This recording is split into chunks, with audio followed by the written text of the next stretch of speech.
Ég heyri ekkert strax sko.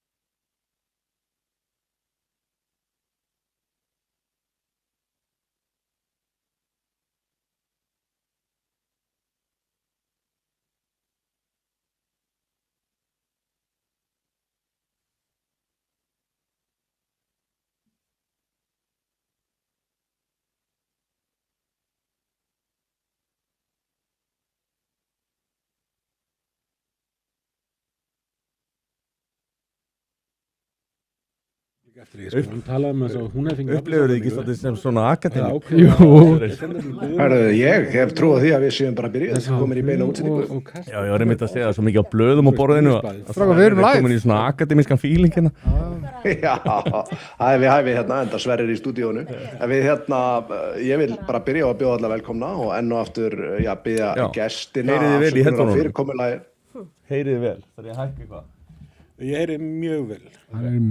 Já. Þannig að ég vil bara biðja gestina afsökunar á fyrirkomulaginu, en þetta er víst það sem við erum að vinna með þessa dagana og hérna, bara velkomin í Bjórkastið.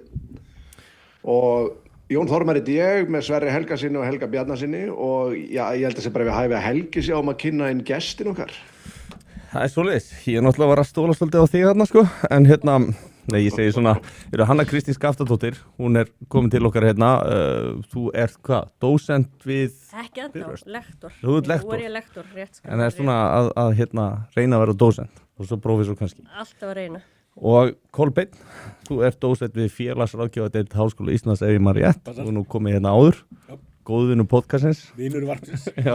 Og Sverrir hérna, gamall dópisti. Já, Og hann er breiðoltinu. í breiðoltinu. Vá. Já. Já. Og svona smá street feeling í þetta líka. Já. Það má ekki vera of akademist, sko. Nei, Já. við Menn sopni ekki. þetta er svona lengsta sem að við göngum í svona diversity, equity, Já, inclusion. já, einmitt. Heyrðu, þetta er svona, ég er svona DI higher, sko. Já, Og mannauðsstjóri. Mannustjóri þáttarins þetta líka. en hérna við höfum nóg að ræða, við ætlum að fara svona yfir kannski fyrir þá sem er að hlusta. Það er búið að vera stórt mál á Bifröst hérna, já, hvað við segja, það eru svona alls konar stjórnsýsluferlar og rannsóknir og síðanemndar fár og eitt annað sem að endaði síðan með því að rektor segði af sér. Og svo erum við með hérna, já, einhvers konar aðferðafræðikúrs sem var kenndur við Háskóla Íslands sem að fór í hérna fjölmiðla, þar sem að menn voru að kenna, ég myndi segja, allavega ekki aðferðafræði eins og ég læra við Háskóla Íslands, ég veit ekki hvort þú er, þetta var mjög sérstakt. En við ætlum að hérna byrja á Bifröst, Vá, ok. er það ekki? Jú, Ég ætla að henda þér í djúpulögina. Siðanemndar geit. Já, það er kannski ágætt að þú gerir þessu svona svolítið skil, af því að þetta snýst nú svona þig upprunalega. Eins og ég man þetta að þá varst þú með höfundur og grein, þú voru 5 höfundar, þú varst 3. höfundur. Við vorum 3 höfundar. Þið voru 3 höfundur, varst þú 3. höfundur? 3, já. Já, og sem sagt, það var dregið eitthvað í efa þitt vinnuframlag til rannsóknarinnar og efast þinn akademiska hegður og því var haldið fram að þú hafði jafnvel ekkert lagt til. Sem er rosalega sérstakt fyrir mér, af því að ég held að ef að ritreind grein væri gefin út, vístalega ritreind grein, að það var einmitt búið að ritrýnina. Þannig að hvernig er svona forsagan að þessu?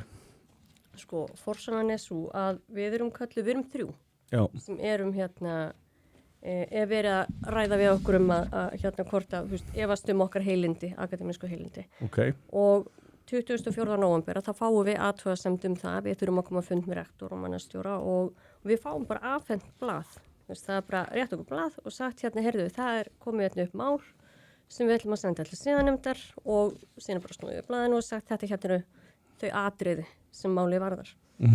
Og þú veist, okkur bráðuðu þetta öllum 3, við vorum semst ekki öll 3 saman í einni grein. Ég var í einni grein og svo 2 menn að vinna með mér, þeir eru í annarri. og það sem að ég kíki yfir þetta og sé þetta og ég hugsa, þetta ekki mál, þetta bara, ég veit hvernig ég vinn, það ekkert sem ég hef að fela.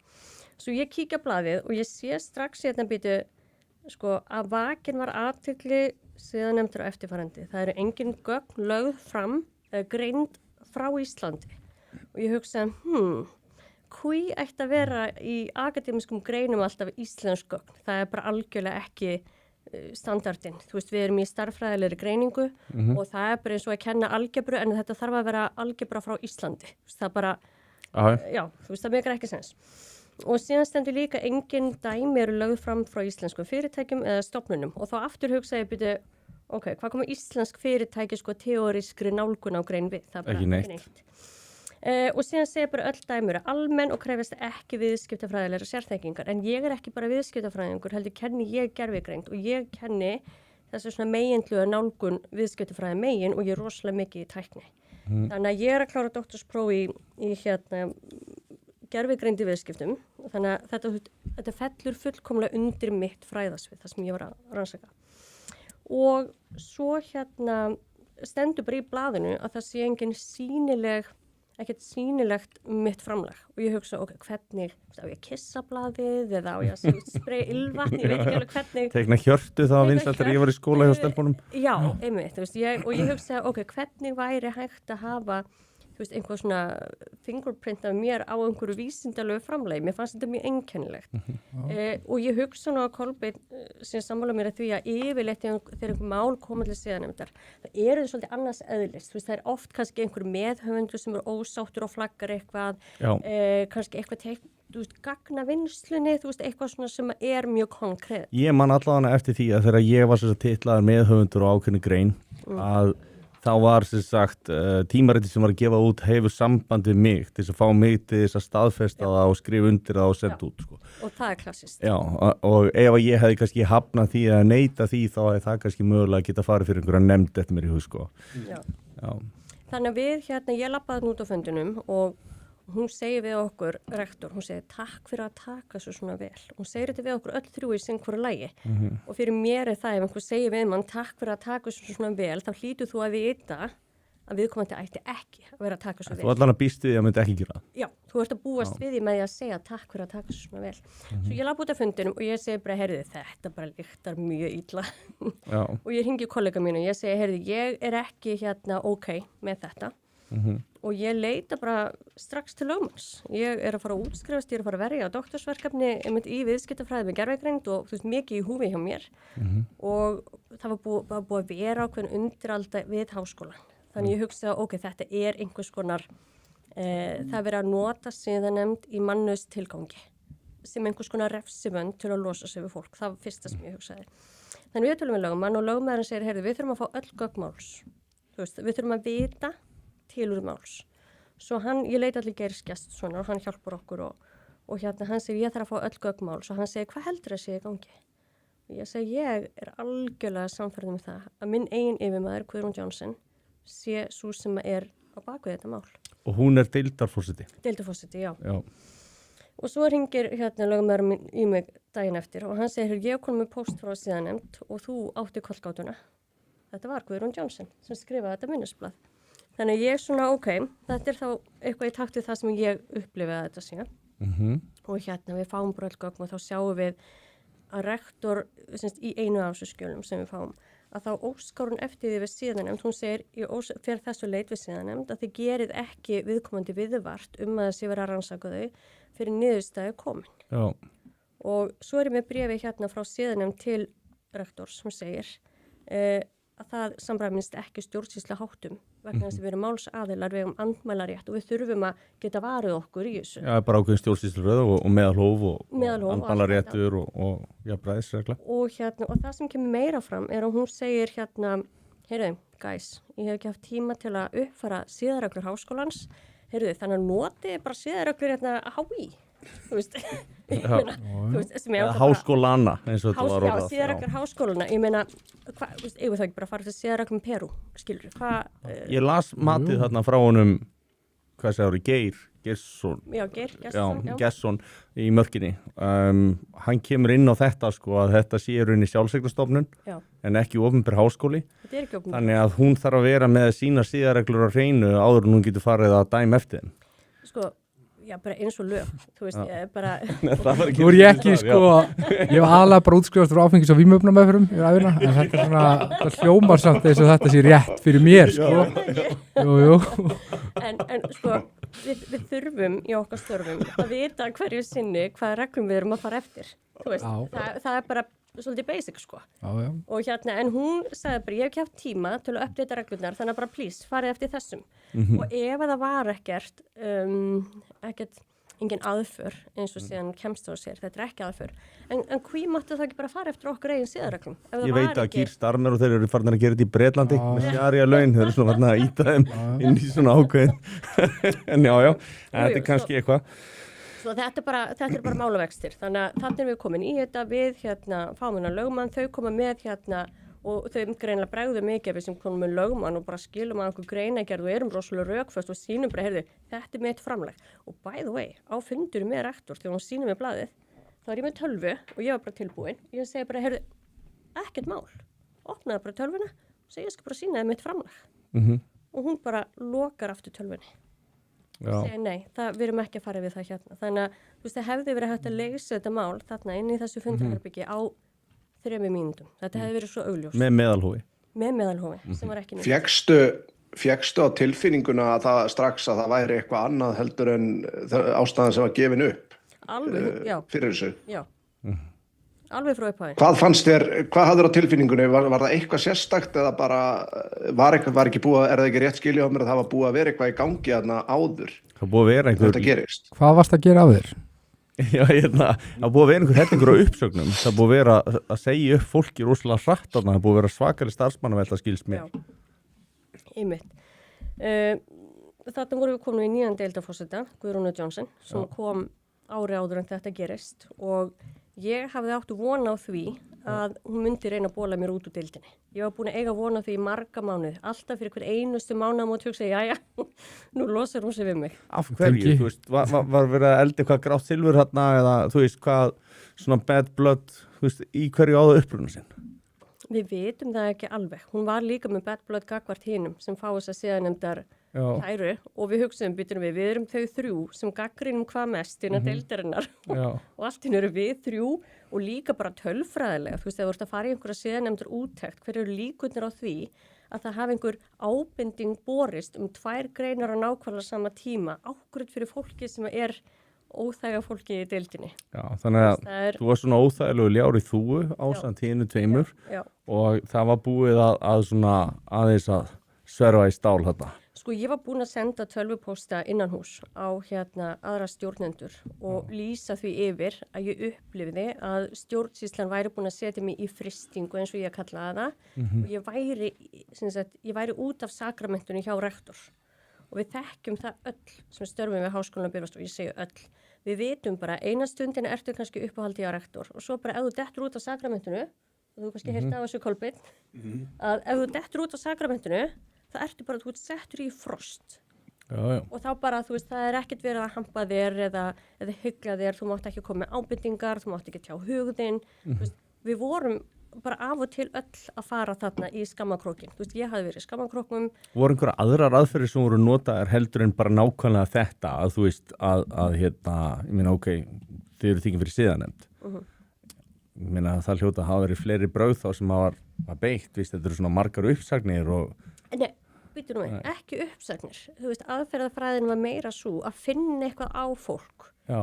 Sko, að finna eitthvað svona sem fólk hefði gert rangt, ef kannski fólk hefði átt í, ég veit ekki, ástasamband á vinnustaðnum, þú veist, að þá bara settist þú niður með báðum aðilum, ef hún til losa sig við það, og það bara, ég veit hvað þú varst að gera. Já. Þannig vilt þú segja upp ef ég segja þér? Já, það er allt í húnum bannað. Það má ekkert lengur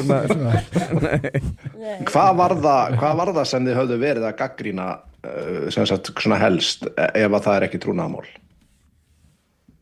Bara, þú veist, skiptingu ótrúlega basic hlutum, þú veist, kannski einhver var ósáttur með að það eru tekið námskeið af öðrum án þess að upplýsa viðkomandi það, við vorum ekki spurð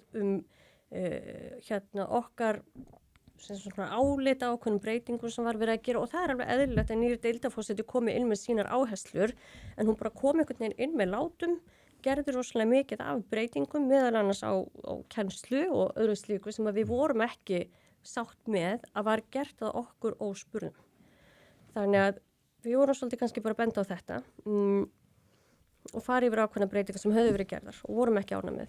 Sko, nú alveg þekkt til dæmis að þegar verið að velta fyrir sér hvort að það sé ritstuld að ræða, það okkur forrit notu til að finna ritstuld og svoleiðis.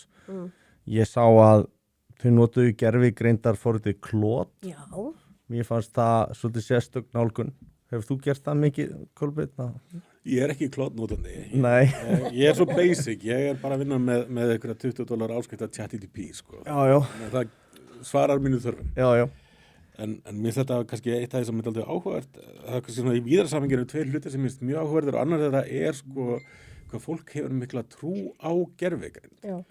Gervigreind frábært tæki, en fólk virðist halda einhvern veginn að þannig að sé komin einhver sko svona véfrétt sem maður getur bara sagt sannleikan alla hluti. Og mér finnst það mjög skemmtilega því að gervigreindin til dæmis eins og ChatGPT áskriftin minn, hún vill endilega þóknast mér. Og gera það mikið, sko. Að ég kasta í einhverju pælingu og ég fæ tilbaka að þetta er rosalega djúp pæling hjá þér, Kolbeinn.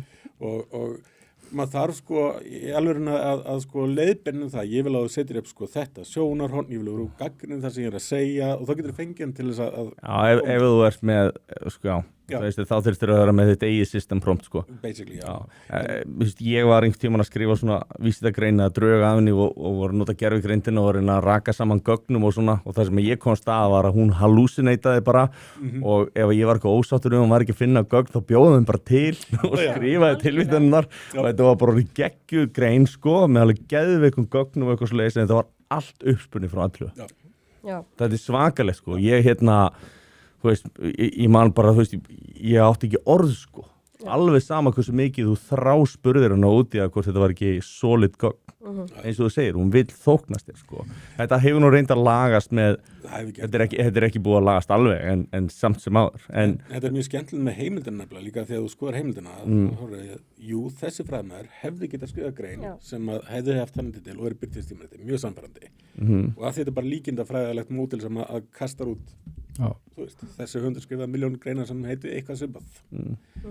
En sem sagt, fólk er verið trúa því og maður sér þetta oft, til þess að ég meðan að samfélagsmeilum fólk kemur og kasta fram ykkur gervigreind og segir þetta er sannleikurinn og það er bara að þú spurðir ákveðin hátt, þú fjast ákveðin svar, það er það sem gerðist. Það er líka rosalega áhugavert að gervigreindin setur mikið af pólitískum staðreyndum fram með mikilli vissu og svo skoða maður hvaðan hún hefur það og það er kannski bara einhverju skoðanagrein og vísi.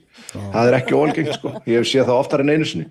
Ég hef það sko einhverjum svona pólitískum konsensus, ég er oft náttúrulega með einhverjum svona pólitíska pælingar á Axinu sko og svo er bara svona double check-up, make it sense og það er eitthvað svona, já það er svona ákveðin konsensus meðal fræðasamfélag. Ég var ekki að spyrja það, ég veit alveg hvernig fræðasamfélag er, þetta er gjörsamlega bara með ég er með fræðasamfélag.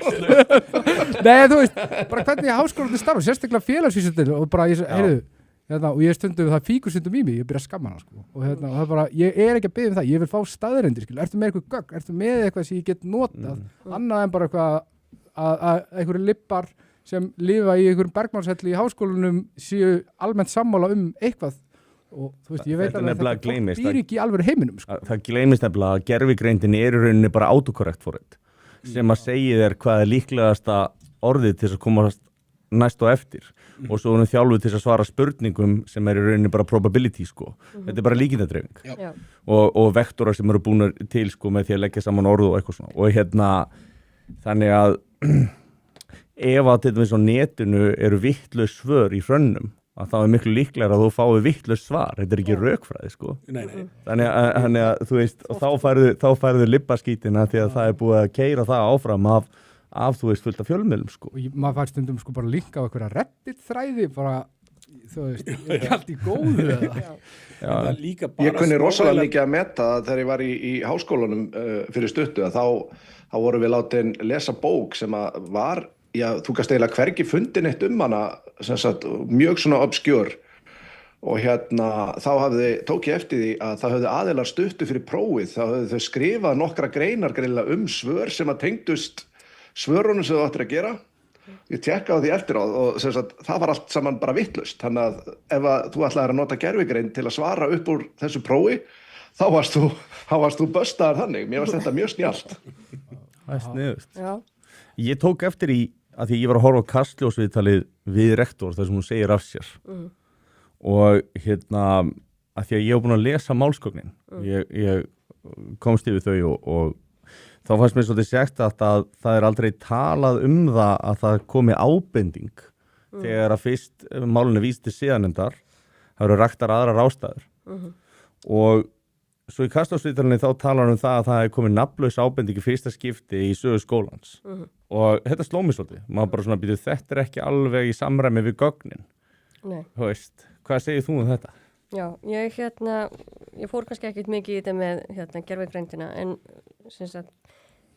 þegar við óskum eftir gögnum gegnum lögmannin, bara byrjum aðeins á því vegna þess að þetta tengist við með ábendinguna, að þá fáum við þessi gögn sem er þetta fræga blað, það sem er bara augljóst ChatGPT prompt niðurstaða, bara mjög clear. Og ég kannast við þetta format. Það er svona lína og svo svona 4-5 punktar sko. Alltaf líka þegar það er bandstrik á milli orða, þá veistu að það er GPT sko. M-dassið sem kemur upp allt sko. Og síðan sé ég bara ótrúlega skemmtilegt minnisblað skrifað af Kasper Kristjansson og Guðrúnu Johnson. Og það sem að ég hjóði einmitt eftir einu orði þú veist, það stendur ekkert áþreifanlegt framlag sem að gervigreindin sagði þeim, ekki einu sinni gagnasöfnun eða samhengisvitund. Og ég hugsaði, vá, þetta orð, samhengisvitund, þetta er bara svona eitthvað alveg GPT orð sko. Já. Og og í raun og veru var hneykslið það að þetta minnisblað sem er unnið af annars vegar Claude fyrst og sem sýnist mér með ChatGPT seinni, sem er fyrst unnið af Guðrúnu Johnson og Kasper, það var í raun og veru hneykslið í þessu. Það er þessi gervigreinda notkun, þannig að rektor tekur sér góðan tíma í að lögfræðilega svara þessum ásökunum vegna þess að við erum með mjög grófar ásakanir á hendur rektors og hún fékk það í jólagjöf frá okkur. Svo einhver tímann að þá svo ég ástæðu til þess að lesa lög hvað var það aftur? Hvað er það? Lög 88 frá 2008 svona meðferð sakamála og hvernig það er gert og þá hljómaður eftir því sko að það getur talist refsing að þú sért í málaferlum til dæmis í langan tíma og það getur vel til dæmis niðurfellingu refsingar, þannig að það er litið á það sem refsing út af fyrir sig að það sé höfða mál gegn þér. Já. Þannig og þess vegna er það rosalega ríkt í þessum stjórnsýslureglum að gæta meðalhófs sem þýðir það að vera með lægstu mögulegu refsingu og vera kannski ekki að þú veist, eins og þarna er gert að hafa sambandi fólk erlendis og segja, heyrðu, þessi er undir rannsókn út af þessu, sko, því að þetta getur vegið að svona ákveðnum heiðri vístamanna eða þeirra sem eru í einhvers konar, sama hvað heiður það svo sem mætti vera. Þannig að mér fannst þegar að þú veist þessi rökstuðningu kom, já, þú veist að vera að nota þetta gegn okkur til þess að gengisfella okkur, að þá finnst mér að eiga sér sko bara góðan rökstuðning í lögum í rauninni og bara hvernig sko í rauninni ríkið sjálft og löggjafinn sér, þú veist, rannsóknarvaldið sko. Já, það sem gerist líka, við fáum þessi ChatGPT-gögn sem voru alltaf bara í besta falli hlægileg, sérstaklega í ljósið þess að ég kenni gervigreind. Að þá var ég alltaf bara að fljóta og spotta býtið, þetta heldur ekki vatni. Og nema hvað, við fáum líka gögn þess efnis, allt í hennu hefur síðan nefnt samband við lögmannin okkur og hann segir, heyrði, ég var að fá erindisbréf frá útlöndum, Slóvakíu. Og síðan segir strax bara, við óskuðum ekki eftir þessum gögnum. Og ég hugsaði, býtu, hvað er þetta? Það hafiði rektor án samþykkis siðanefndar sendt út íþyngjandi erindisbréf til Slóvakíu til meðhöfunda með bara svona eins og svona spænski rannsóknaréttur spurningar bara, sko, þeir voru beðnir track changes á öllum skjölum sem við höfum unni með. Þeir voru beðnir fundarritun á öllum fundum sem við höfum átt fræðigreinarnar og bara svona, þú veist, áþreifanlegu vísindalegu framlagi frá mér í greininni. og fyrstu höfundur bara hafði samband við mig og segja hvað í gangi, þú veist, þetta ekki og ég meina Kolbeinn veit það, þetta bara þekkist ekki í þessum fræðaheimi. maður heldur ekki fundagerður vinnufundi rannsóknir. Þetta bara, og þú veist, og að fara að spóla í gegnum einhverja track changes í skjölum, þetta svo unheard of og ég kíkti að það skjal líka og ég hugsa, ok, og það greinagerðin okkar ásakanir eru svo þungar vegna þess að þetta var svo augljóst hvað þau ætluðu sér. Þau ætluðu sér að hengja okkur og allan að samkvæmt það er það sem gögnin segja okkur. En manni finnst þau ekkert vera neitt rosalega vel að sér í hvernig vísindagreinar eru unnar með að við hvaða aðferðafræði þeir að nota til þess að hengja ykkur. Það er algjörlega ljóst að hún hefur aldrei skrifað vísindagrein á ævinni ef hún heldur að þetta sé gert svona. Kolbeinn? Já, nei, ég verði ekki það sem var, mér fannst aldrei sláandi þess að var þetta var eins og einhver hefði búið þetta til sem hefði aldrei komið nálægt vísindagrein. Nákvæmlega sem mér fannst nú veit og sem rektor á sama tíma en ég veit samt að bæði Margrét og Guðrún hafa skrifað vísindagreinar og eiga við þetta okay. En það sem að kannski kemur líka þessu að því að það er sko hvernig vísindarnir starfa í háskólanum, hvernig það eru notaðar, sko við þurfum vísindarnir. Alveg potið. Absolutt. Og þær þurfa að hafa mörg hlutir, það þurfa að geta verið leiðberendi fyrir starfsmenn sem eru að gera rannsóknar tillögur eða ef það er eitthvað óvissa ég hluti af höfundateiminu eða hvað. Það þarf maður að leita til þeirra og þær þurfa líka að hafa eitthvað svona úrskurðarvaldsstöð. En staðrindin er náttúrulega svo að leið og raun og kærður, kallar bara þess að þú kærður fyrir siðanefnd, þá ertu komin í aðstæður þar sem það er eitthvað mikið í húfi.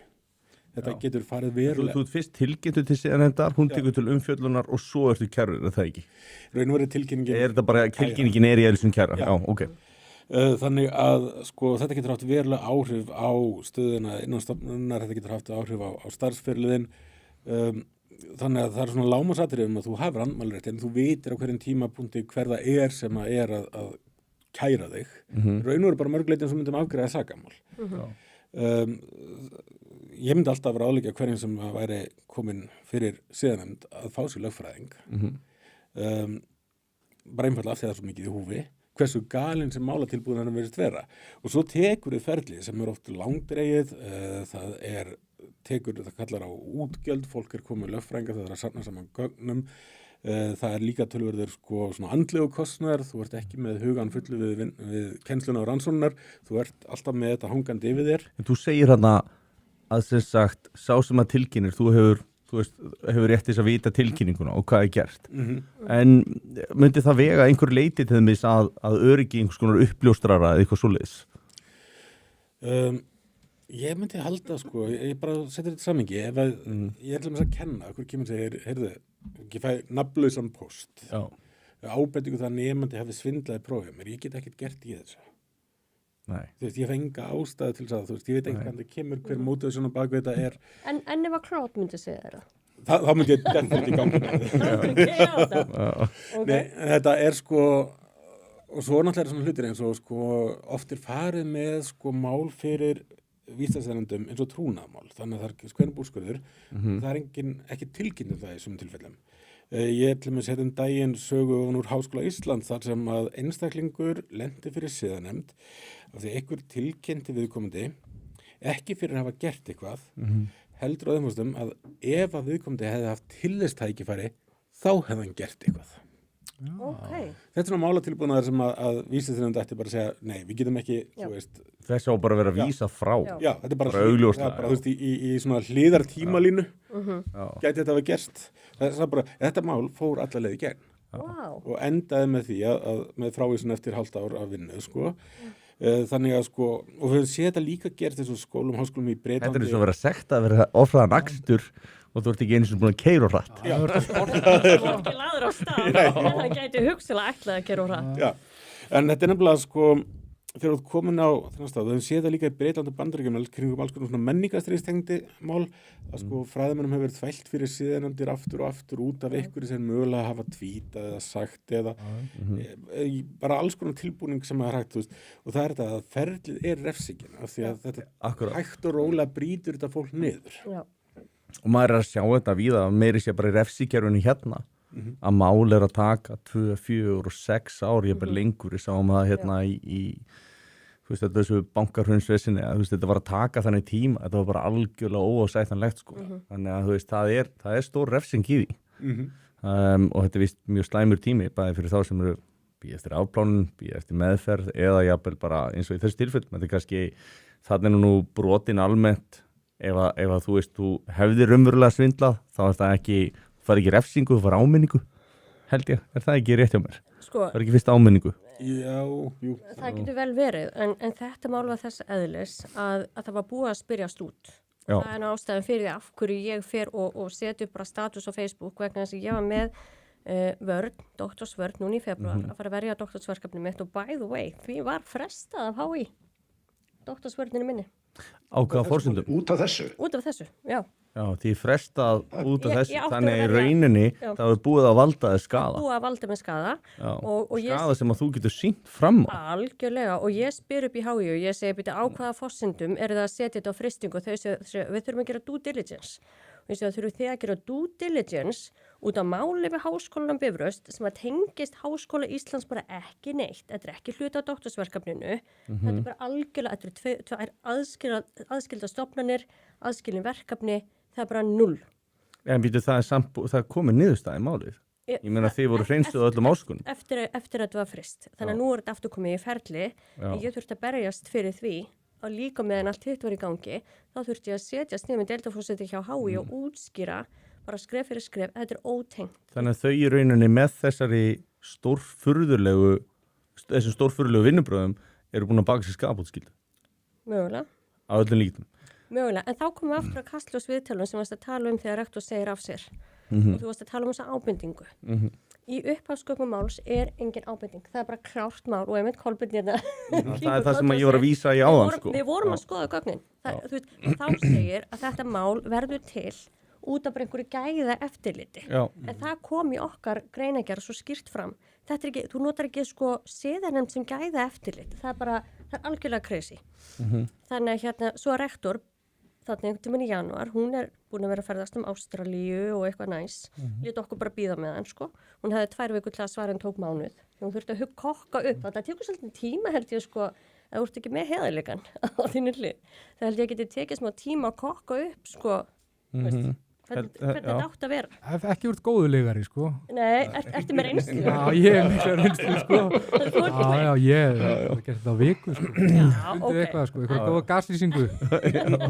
Tekið ykkur nýr í duftið. En hvað tekur við í framhaldinu þegar þið eru greinilega búin að sjá að þarna er bara einhver að reyna að bara nýði ykkur í rauninni, mætti bara segja. Það er með bara einhverju fáránlegum vinnubröðum, fáránlegum aðgerðum sem að enginn virðist hafa heyrt að séu notu. Hvaða bjöllur eru farnar að klingja hjá ykkur þarna?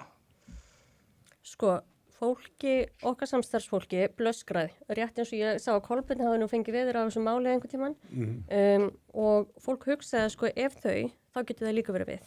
Þannig að fólk svolítið bara flykti sér að okkur og byrjaði bara að hringja, þú veist, alveg líka við dag og nótt í mig. Það var að fyrsta sem ég hugsaði þegar ég sá að það var greitt atkvæði þarna, félag akademíska starfsmanna, já. Og þú veist, það voru allir nema einn, sem að lýstu við vantrausti. Af þeim sem mættu. Af þeim sem mættu, en hvað var þetta? 16-17 mann sem að... Já, af 27. Já. Þannig, en það sem gerist er náttúrulega bara að fólki verður heitt í hamsi og fólk byrjar að hugsa býtu, ok, ef þetta, við ætlum ekki að láta þetta viðgangast vegna þess að aðrir er ekkert heldur tilbúin til að lendi þessu. Ég veit að Kolbeinn verður örugglega ekki til í að vera dregin fyrir síðan. Nei, þetta er líka bara óþarfa vesen. Þetta snýst ekki það að fara fyrir síðanum. Ég get það sagt þér að kollegiðin sem að fóra að drulla yfir öll podcast á Íslandi, hann verður dregin fyrir síðan, en ég mun alveg sjá til þess. Ég alveg bara, heyru það fyrst hérna. Ég mun tilkynna hann og það mun breytast í kæru, þú getur alveg treyst í, sko. Sérstaklega eru Þórinn, sko, vinur Björgastins. Þú ert fókt, sko. Það er þessi Arnar Eggert Thoroddsen sem var að kenna aðferðafræði kúrsinn sem að gaf nú í skyn að ég var í nasisti held ég eða hvort það var einhver nefandi á hans sögum, sko. Við tökum það vel fyrir og eftir. Ég er rosalega spenntur hvað tekur við þarna eftir þetta í þessu Kastljós-viðtali segir og hvað gerist í kjölfarið. Sko, það sem er þetta hoppa frá því, gervigreinda tilbúnaðar var náttúrulega það sem að kannski fjölmiðla grípa svolítið mikið. Það er þetta gervigreindar vinkillinn og hvað það sé fáránlegt, þetta sé ekki neitt. Svo þá kokka þau þarna upp að það allt í hennu kviknaljós, heyrðu, nafnlaus ábending. Já. Það getur enginn, þú veist. Þannig að það kemur rauninni eftir. Já, allt í hennu bara kemur það, bara poppa það upp við nefnum í janúar, það bara, hei, nafnlaus ábending. Já. Og við bara, býtu, nafnlaus ábending hvað? Það hefur hvergi komið fram, ekki neitt. Og þá var það allt í hennu bara svona eins og guð. Þú veist að fólk þarf að afsanna tilvist þess og það er svolítið erfitt. Og svo það bara tekur við og hún finnst svolítið að keyra hratt á þetta að nafnlaus ábending, en hún segir sko innanhús nafnlaus ábending akademisk starfsmanns. Og síðan segir hún, já, bíðum bara eftir niðurstöðu, þá kemur allt í ljós og allir bíða eftir niðurstöðu, svo komur niðurstöða. Við öll alveg hreinsuðu af öllum ásökunum, bara enda vissu við það. Þú veist, þetta var aldrei, þess að ég segi, það á að nota siðanemndir, skiljið. Þetta snýst ekki það að siðanemndir hafa ákveðið funksjón og við erum ekki að kvarta við því. Það sem við vorum að kvarta yfir var tilefnið. Þú veist, að við sáum aldrei tilefni til að byrja með. En núna, þú veist, það er lýst yfir vantraust á hana. Já. Og einhver 2 önnur, svona, deildarforseta, ég kann ekki skila þau þriðja. Þeir sem skrifa minnisblæðið, þarna Claude Fiasco. Já. All right. Sko, hún lýsir í ítrekka yfir, hún sé ekki að skoða stöðu sína, jafnvel þrátt fyrir vantrausti og alveg bara, hún alveg þvertekur fyrir að ítrekka í fréttum. En svo allt í einu mætir hún í kastljósið og þá er bara komið, þá er hún bara búin að ákveða að segja af sér, sko. Og þá fór ég að hugsa, ef þú er svona grjót hörð á því að þú ætlar ekki að skoða stöðina og svo allt í einu, þá það er eitthvað sem var til þess. Dettur í hug hvað það hefur geta verið? Ég hef aðeins í huga þetta og einmitt 14. janúar þá lýst yfir þessum vantrausti á þau 3 og við bjuggumst alveg við skilja myndir og eitthvað frá hrygtistóðunum, við áttum alveg vona því og það eiginlega fór alltaf bara alveg í hina áttina, sko. Að það var bara grjóthart, það var bara, heyrðu, ábending barst, við urðum. Þú veist, þetta var bara eitthvað sem við hefðum aldrei getað sleppt í að gera, við urðum að verða við þessu. Svo síðan kemur niðurstaðan og þá hún var búin að segja að það myndi allt koma upp á yfirborðið og við segjum, já, og hvað er ábendingin? Og þá byrja alltaf menn að loka dyrum og segja, að þið ekkert rétt á þeim málsgögnum, víst, við eigum rétt á öllum gögnum máls. Samkvæmt stjórnsýslulögum eigum við rétt á öllum gögnum máls.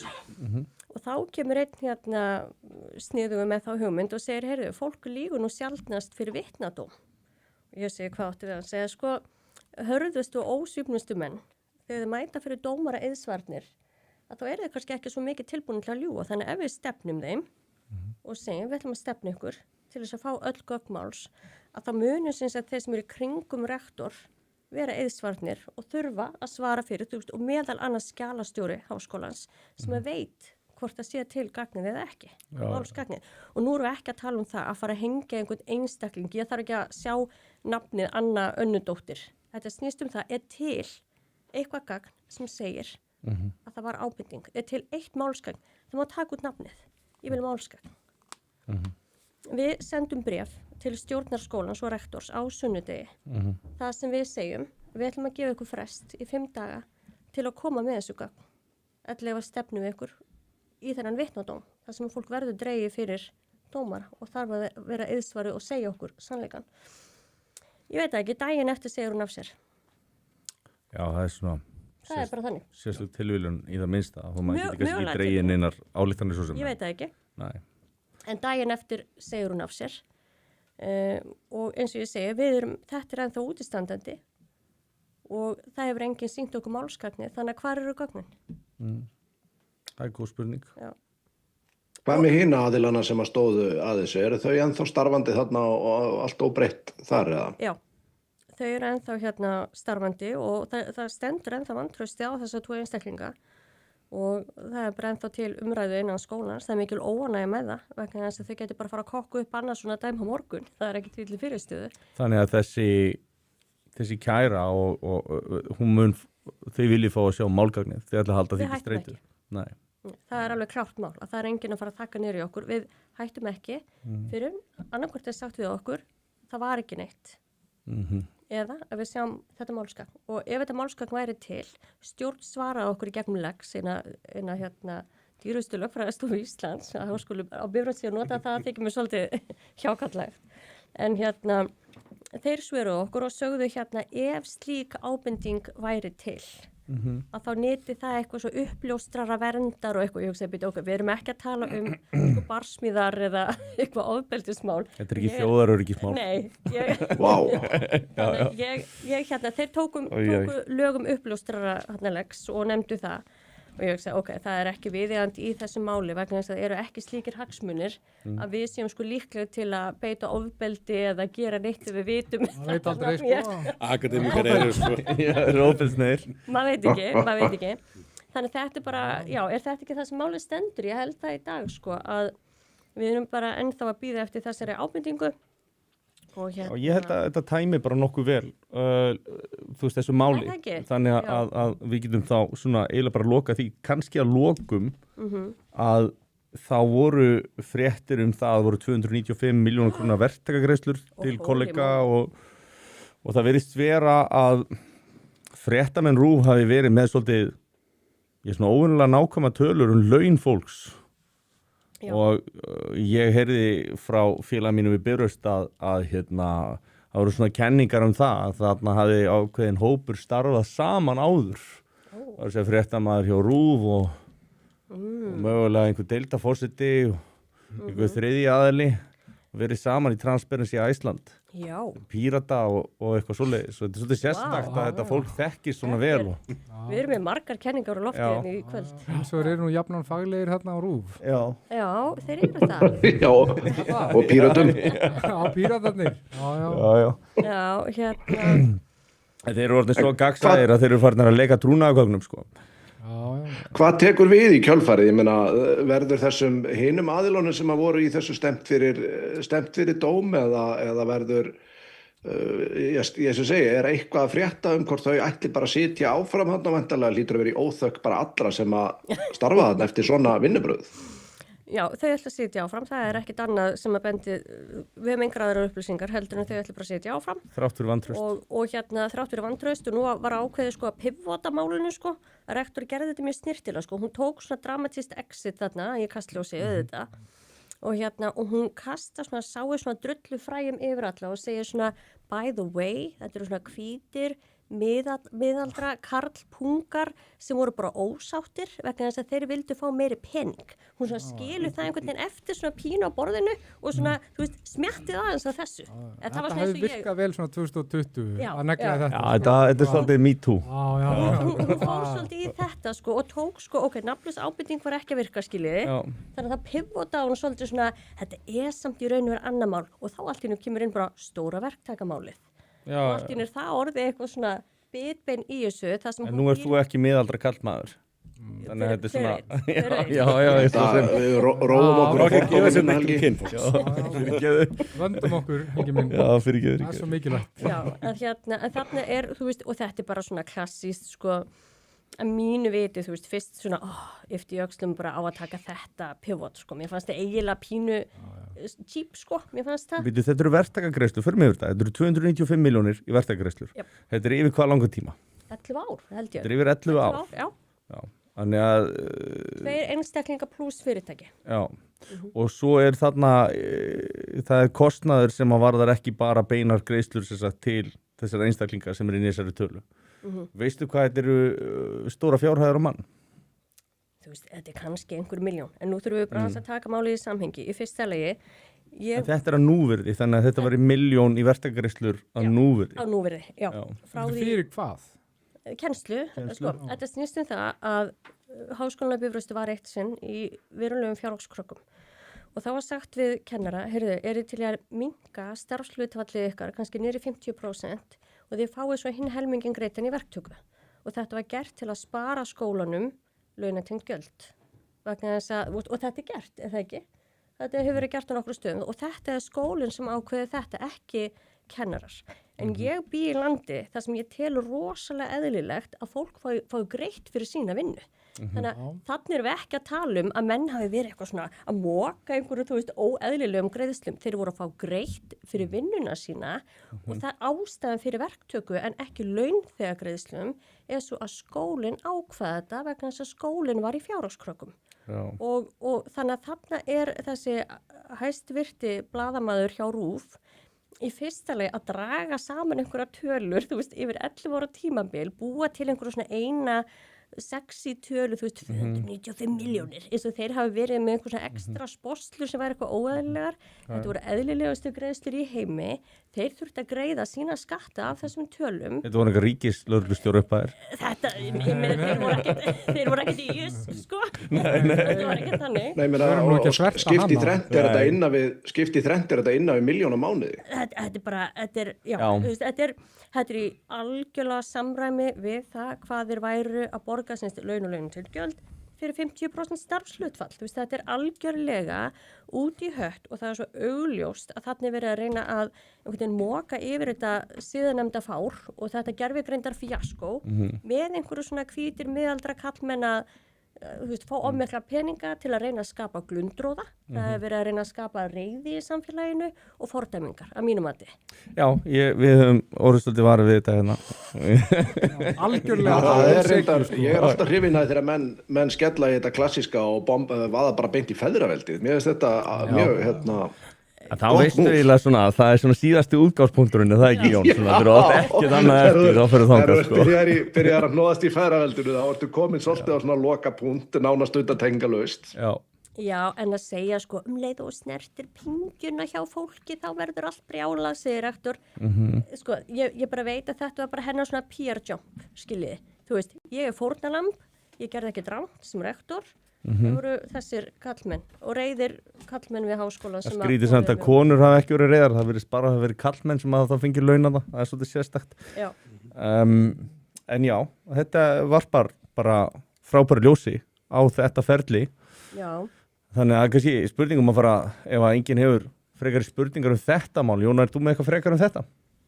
Já, eins og segi, þetta er bara, svona, ef maður bara horfir í hvað menn hafa greinilega ætla sér, sko, ásetningurinn er greinilega rosalega sterkur að koma þeim frá. Þannig að aðili sem hefur ekkert gert rangt í svona, hann fer ekki að segja af sér í kjölfarið.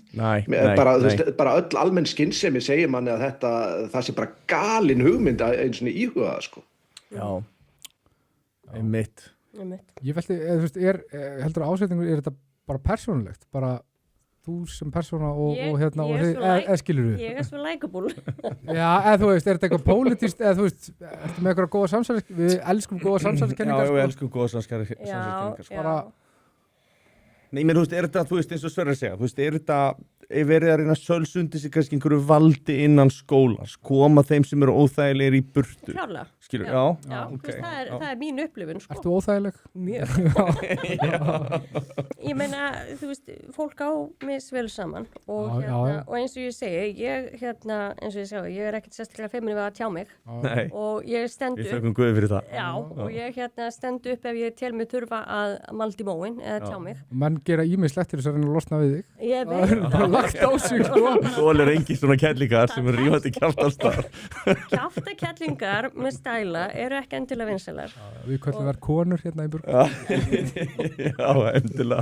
En þó á endanum feðraveldinu að kenna, það er greinlega lokaniðurstaðan sem að ég held að við getum allir verið sátti við. Ég get verið sammála því. Ja, sátt við. Mér finnst þetta bara mjög flott, þú veist, þú átti náttúrulega bara að standa á þínu og bara, þú veist, það er sem ára á að gera. Ég gerði það. Fylgja sinni samfæringu og fara með þetta alla leið.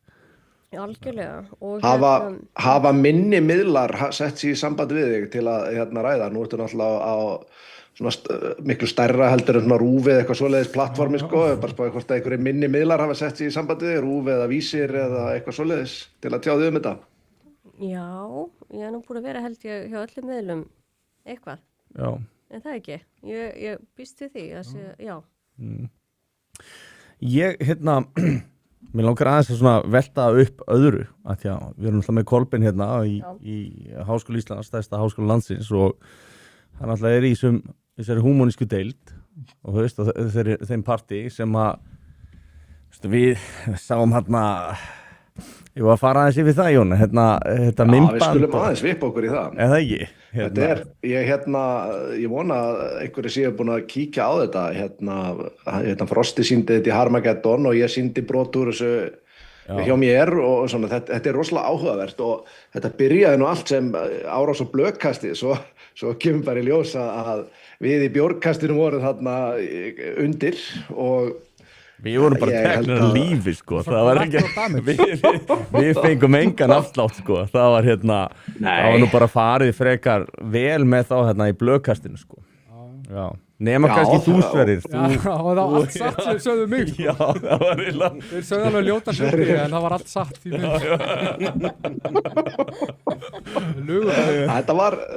Þetta var vægast satt áhugavert sko. Það sem að stóð upp úr hjá mér að maður náttúrulega býst alltaf við því að sko, þú veist, við þurfum ekkert að fara mikið út í svona hvernig að svona vók, rugl, svona viðkvæmni er rosalega algeng í þessum deildum. Já. Því miður og maður býst alveg við því að nemendurnir sé alveg þar og allt svoleiðis. Það sem mér fannst undarlegast var þegar var bara verið að segja, þú veist, blátt út að við varum nasistar og rasistar og eitthvað svoleiðis, að aldrei stígur kennarinn fram og biður ok, hvað hafa þeir hvað myndir þú segja þeir hafi gert til að vera akkurat, til að þið kallið á þetta? Að því að þú veist, maður á alveg vona þessu hjá samstöðinni, skilurðu, eða einhverju svona, þú veist, maður kemur ekkert óvart að Gunnar Smári fari í svona blammeringar, sko, það náttúrulega gerir það bara alla daga, sko, en þegar þú ert með mann sem að kenna aðferðafræði fyrir blaðamenn og hann stoppa menn ekki af þegar þeir eru í sko grófu mannósmorðum og mannósmeiðingum sem eru náttúrulega bara bönnuð þessu samkvæmt lögum, mátti ekki rópera menn og hann gerir enga athugasemd og hann leifur þessu bara að rúlla, hann leifur þessu bara að halda áfram að segja, býtu, hvar sagði hann að vera í nasisti, hvað það yfirlýst, á hverju byggir það, þú veist, hægri öfgamenn, samkvæmt hvaða skilgreiningu, þú veist, hvað eru að vinna með hann kallaði þig líka legara, þú veist, hann þurfti ekki að raukstiga það ekki bara legara, sagði að ég hefði sagt rokið með ákveðna hluti í fjölmiðla sem að ég raunin að lesa upp það sem að 3 mismunandi heimildamenn segja sko. Já, þú veitir raunin að vitna í aðra og þú kallaði legari fyrir vikið sko. Já, satt að ég hafi sagt, átt á upptökina því að bendla þessa aðila við verknaðin sko. Hvaða mál var það, bara svona fyrir hlustendur? Það var FB dæmið sem að það fór nú í fréttirnar og allt svoleiðis og svo það sem að gerist í kjölfarið, það var mjög alvarlegt sko. Það er berst tilkynningum það að það sé vera að aðilar ætli sér að ráðast bara þarna inn í skólan og það sko, veist, þetta var svo fyndið, ég ræddi við götustráka í myndi og þeir voru akkurat að keyra var ekki Sæbrautina minni mig og allt í einu kemur bara sérsveitin með ljósin bara á móti umferð bara mótið þeim bara á núleitni og þeir taka þarna aðila bara rétt hjá skólanum sem er í stunguvestum með svona replikabissur. Það er hægt að breyta replikabissu. Ég veit að faðir fyrrum ríkislögreglustjóra hefur breytt replikabissum í alvörubissur sko. Það er hægt að summa það. Í þættinum 2. Það lýsti þið bara í þættinum. Það er sætla minninga og það fór svolítið í fréttirnar. Og það sem að gera svo í kjölfarið að í fréttunum, þar kemur bara skólastjórinn og kalla mig bara lígar að þetta hafi ekkert gerst. Lögreglan gerir það ekki. Nei. Og ég ætla bara að varpa því, ég ætla bara að henda það fram, ég hef ekki gert það áður, að við fáum ábendingu frá aðilum innan lögregluna bara að please ekki hætta poti í þetta mál. Og ég gekk svo langt að hringi lögregluna og spurja hvort ég geti ekki kært mig fyrir þetta, því þá þurfti að sýna fram á ég var að ljúga, sko, en þú veist, við hljótum að vita það með að við ástandi að sko, það er einhverja afleiðingar fyrir mig ef að menn vildi ekki þakka þetta niður bara sem allra fyrst, ég hef alltaf bara segið það bara hér og nú sko. Já, en þetta er allavega ásökun sem að kemur hérna fram í þessum aðferðafræði tíma hjá þessum manni sem hann er doktor í rocktónlist og sem er grjóthart reyndar þetta er grjóthart, ég skal alveg gefa hann það og ég veit ekki alveg hvernig hún er rannsökuð eða svoleiðis, ég er raunvísindamaður sko. Hann er þá jafn menntaður og ég. Já, ég veit ekki hvort hann er að útskrifa samt um einhverjum meðferðum. Með misgóðum árangri. En svo þú tekinn fyrir Helgi og þú ert sagður grjótharður andstæðingur bólusetninga.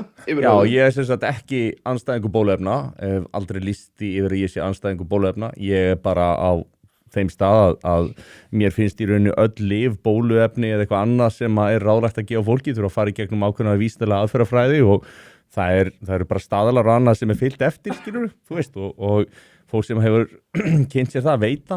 Ég setti spurningamerki við COVID-bóluefnin til dæmis þegar fólk var að fullyrða það að það væri einhver langtíma aukaverkanir. Við náttúrulega vorum bara ekki búin að nota þessi efni í langan tíma, við gátum ekki fullyrta og ég mæti sér til Frosta í Harmageddon nokkuð skipti til þess að ræða COVID tvisvar eða þrisvar, ég man ekki hvað það var og það voru svona að benda á alls konar núansa, þú veist það séu fleiri hlutir heldur en bara heilsufarslegir, þú veist það eru líka efnahagslegir þættir og það er líka þú veist að fá að ráða sjálfum sér og allt þetta sem maður kemur til, þannig að þú veist niðurstaðan með bóluefnin til þessi COVID var svo að þeir sem hafa verið verulegri áhættu áttu að taka þessi bóluefni, það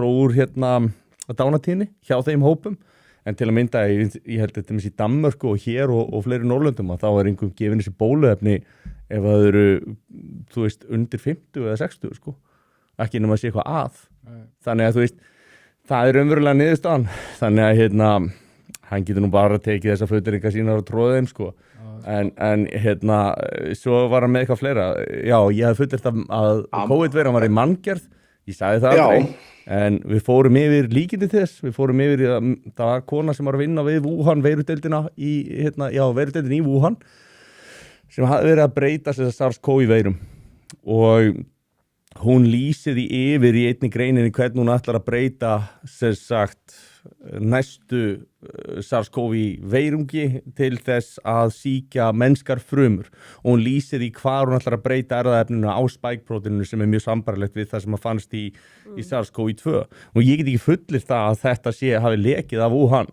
en veist, þetta er bara letter of intent skilur, þetta er bara declaration og svo gerist þetta fljótlega eftir auðvitað náttúrulega hljótu við að vilja rannsaka það en ég hef aldrei fullirt eins og að hún sé manngerð en það gæti alveg verið en líka sko stemmingin Svo nú eiginlega svolítið branda fyrirgefðu Sverrir, hvað það að segja? Þegar segja sko stemmingin í COVID var þannig að þeir sem fóru ekki eftir narratífunni og þetta er ennþá stemming í dag sko og hefur í rauninu bara við höfum ekki læknast af þessu, þetta er bara eins og heila vírus að þeir sem fari ekki eftir narratífunni, þeir eru bara hættulegir bara ef þú ert ekki með skilur, og við sjáum þetta bara, við erum í ykkur svona umræðu og við erum að fara gegn ríkjandi pólitísku narratífu í samfélaginu þá ertu bara hættulegur. Þessin eru við hættulegir, þessin eru við teknir fyrir sko. Og þetta hefur ekki hægt, þetta fór bara frá COVID-inu yfir í annað og þetta er ógeðslega sjúkt og þú veist, bara það er að vera einhver lækning á þessu, af því þetta bara eyðileggur alla umræðu pólitísk mál í samfélaginu og við getum ekki rætt mál sem er að valda skaða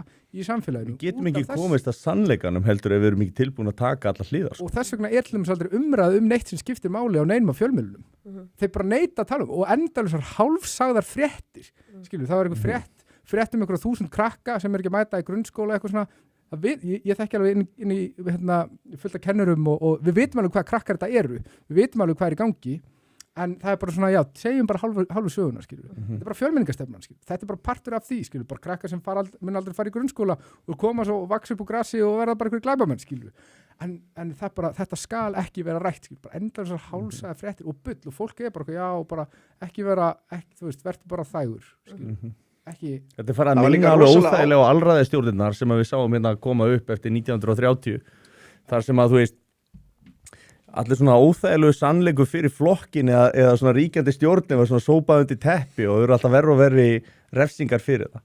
En ég vissi af þessari stemningu sem þú ert að lýsa þegar ég fer til Frosta og þess vegna tók ég rosalega meðvitaða ákvörðun að segja ekkert eða fullera ekkert sem að vera á móti narratífinu. Ég sagði bara þetta er það sem að bendir til þess að svo sé, þetta er það sem að bendir til þess að svo sé ekki. En þú þarft ekki eins og fullir það. Bara það að þú sérst að gefa eitthvað í skinn, þá ertu hættulegur. Ég slapp allavega þangað til í aðferðafræði kursi á HÍ 2026, sko, þú veist. Já, það var reynda rosalega áhugavert, sko. Nú eru þessir aðilar greinilega að apa upp eftir fjölmiðlum því að sagan uppsögn Sverris á sínum tíma og stjórn ungra miðflokksmanna var rosalega áhugaverð því hún stökkbreytist með hverri sögunni hjá fjölmiðlum líka en það var líka í þessu það sem að við vorum náttúrulega yfirlýstir nasistar og ég tók nú bara þegar við fengum aðila sem að þrætir ekki fyrir að vera nasisti að neinu leyti þegar sem að þú í rauninni bara tekur hann svolítið á beinið. Já, ég tók hann á beinið og ég spurði hann hvort það var á móti lýðræðinu og þú veist, ég var á móti miðstjórn og ég rauninni vildi lítið ríki, skilur, ég man ekki nákvæmlega hvernig það var orðrétt, þú settir þetta inn í klippu held ég, þar sem að ég er að fara og þetta fór í þetta fjölmenn, þetta fór á Vísi, þetta fór á MBL, þetta var alveg orð fyrir orð þar sem ég er að hlýða honum yfir sko, hvað nasismi og þú veist að þetta svona og tek mér skýra málumlega afstöðu sko hvar ég er á þessu pólitíska litrófi og ég er bara alls ekki þarna, ég er engin hægri öfgamaður þó einhverjur menn í aðferðafræði tíma hjá HÍ haldi það því að þeir eru marxistar sko, þú veist og já, Hvað fyrir ekki? nei, haldið áfram, þetta við Svo kannski alvarlegasta lína en öllum. Ég vil bara segja að ég var að tímamelda orðið nasisti kom upp eftir 59 mínútur samkvæmt verkefni sem fjallaðum gerist það í 80% þátt þannig að við erum bara on track en mér sko kannski bara aðeins að stíðin því að sko háskólakennarar mega hafa svona skoðanir og þeir mega vera opinskáð með þær í kennslustofunni og svona en það sem að kannski mér fannst þegar ég horfði á þessa upptöku, það sem að mér fannst alltaf trublandi er sko tilfengi sem fæ fyrir því að nemendur viti nákvæmlega hvað skoðanir ætlast til að þeim. Og svo sem sagt situr Arnar úti í sal og þegar nemendur koma einhvern sleggjudóm, þá velur það með smá svona flissi. Já. Maður heyr alltaf í honum flissa, þú veist, og svona hlakkar í honum, hann klappar þetta þessu upp, sko. Og þú veist, það geta allir lent í að gera eitthvað svona en þú veist, þetta verður svona þú veist, það er nemandi í salnum sem að spyr býtu hvað þýðir þetta með það að nasismi komi upp á fyrsta klukkutímanum með 80% þátt, þú veist ég meina, þú veist, maður þarf ekki að hugsa það lengi að þetta er sín byrjum flókið, orðið nasismi kemur strax fyrir á blaðsíðu 1 í Origins of Totalitarianism eftir Hönnu Arendt, við myndum aldrei álíta Hönnu Arendt að vera nasisti Nei. Og þá einmitt var það bara já, og hérna kemur þetta atriði með að já, yfirleitt til þess að segjast ekki vera nasistar og það bara, já, nákvæmlega þú veist ég finnst þessi sko þú veist, ég ætla ekki að reyna að halda það fram að ég hef alltaf gert það vel eða eitthvað svona en þú veist, til dæmis fyrir ég ætla ekki svona kringum 2015 eða 13 ég er að kenna kúrs þar sem ég er að fjalla efnahagsmáli í samfélagslegu samhengi og þeim þessum tíma sko, ég er sko bara woke as hell og flokksbundin vinstrigræn okay. Ég er að kenna hana kúrs og fæ kommunisti fæ það í kennslumatinu mínu Kolbeinn er augljóslega hægri maður hann þarf aðeins að hafa gæt að því að láta skoðanir sínar ekki skýrina í gegn og fyrirlitningu sína á vinstrimönnum og ég veist að ég minnst að kosti tókst að ekki að vera í ykkur innrætingu hérna sko. Og þú veist, þetta er alltaf trikki en þú veist, maður þarf einhvern ef maður er að ræða ólík sjónarmið þá þarf maður að geta gert heiðalega grein fyrir þeim ekki breyta þeim í strámenn eða einhvern veginn smætta hlutinir ykkur svona innfælda 5 brandara Ég meina, þú sér það en þessi vinstri mann eða ekki Svona, ertu á miðjunni? Já, ég er svona velþjóðum hvort ég sé ekki pólitískur nýjilisti Nei, ég meina þegar þú komst þetta síðast þá vorum við að fara yfir meðal annars, þú veist, þróun stjórnmála þú veist, til hægri og þú veist, af hverju, þú veist, lægri strettir í Bandaríkjunum og til dæmis þeldökkir þar voru frekar að kjósa Trump og af hverju, þú veist, það var að vinna á og þú varst bara að greina það og bara gerði það mjög sanngjarnt og svo fórum við yfir í Kanada þar sem að miðstjættin hún var allt í hennu orðið meira nationalíska því að það var að koma inn svo mikið af forriturum frá Indlandi sem að voru að taka frá þeim störfin en þú veist, en þeir voru bara ekki að taka frá lægstu stettin í Bandaríkjunum þá voru Mexikanar, skilur og þá er það nationalisti sem að fer inn í lægstu stettina fólk er bara að passa upp á sitt þú veist, þannig að mér finnst þetta svona heiðaleg greining sko. Já, mér finnst þetta líka bara að skipta máli sko, þú veist, ef þú ert sko hefur ykkur pólitíska samfæringu þá hlýtur við fyrst að vilja hafa réttir hvort eitthvað sé raunverulega vandamálið ekki og hitt svo sko hvað er raunverulega valdaði því að bara ef við bara horfum á þetta hérna fasista hugtak sem að svona fasistinn auka heyrum að þetta svona interchangeable umræðinni þar sem að þetta er endalst fyrir að fleita þessu upp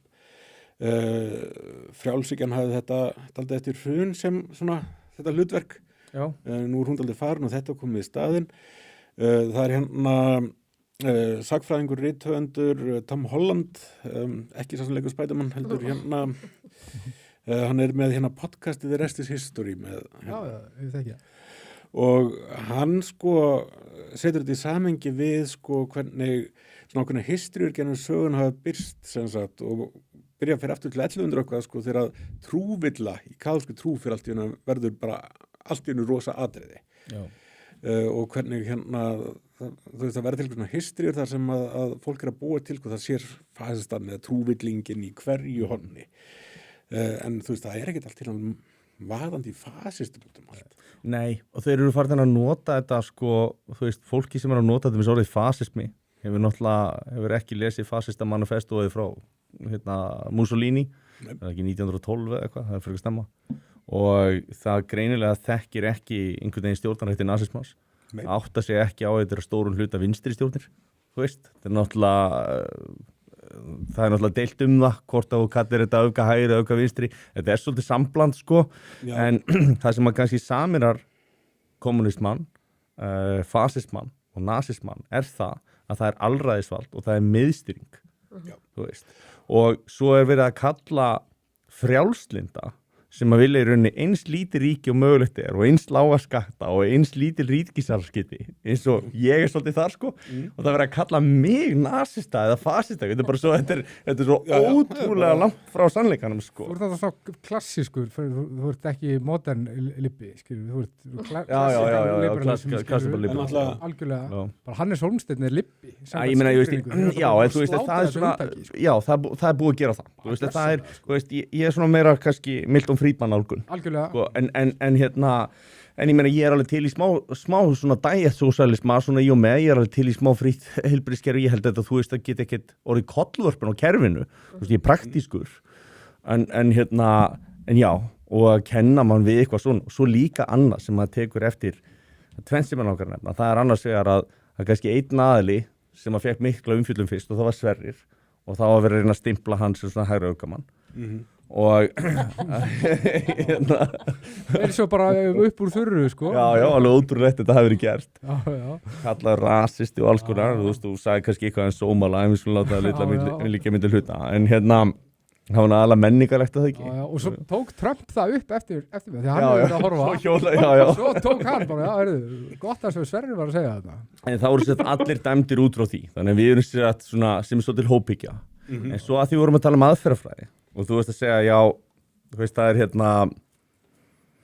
hann dæmir okkur, þeir auðvitað eru að neita fyrir að vera nasistar, sko. Og þetta minnir mann svona á það, já, ok, hvers konar aðferðafræði þetta? Þannig að ef þú gengst við því, þá ertu það, ef þú neitar fyrir það, þá ertu það líka. Hvenær ertu það þá ekki? Nei, þetta er svona aldrei svona frasnir hérna, sko, þú veist, leið þú segir, en ég á svarta vini, það bara, rasisti. Vitið hver eiga ekki svarta vini? Rasistar. Þetta er bara svona, þú veist, og þetta er þetta, ég er ekki alki. Já. Ef þú segir það.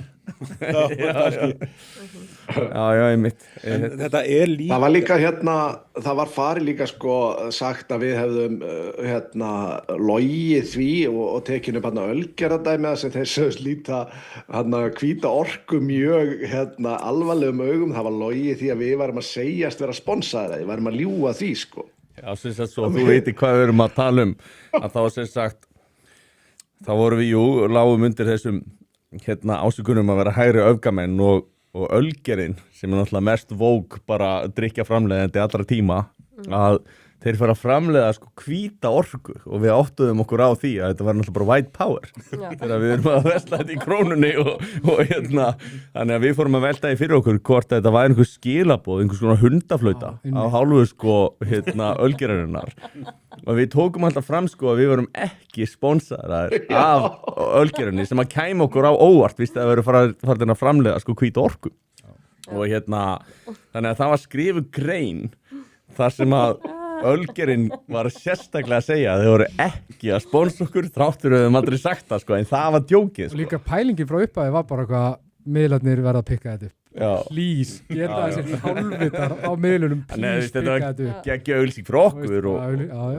en já En það er verra kannski að fá það í svona hlut sem á að vera svona rannsóknar það sem á að leggjast í rannsókn á podcasti síðan að það hefur ekki verið lagst mikið í rannsókn en svo var þetta með ég held því fram og ég held því ennþá fram að ef við myndum lendi því að það tæki einhver fyrir feminista podcastið Hortkonur held ég að heiti frekar Hortkellingar. Ég allavega hlusta á það. Jón hlustar á Þannig öll podcast. Lasin, sko. Öll svona podcast. Ég ekkert að ljúga því. Ég var topp fan hjá tveim köllum til dæmis. Já, það Þorsteinn Vaff og Haukur Braga. Já. En allavega þá held ég því fram að ef einhver myndi segja sem sagt, í tíma hjá þessum kennara að þarna væru einhverjar auka feminista kommalufsur, ég ætla bara að nota sama slang nema bara frá hægri kantinum sko.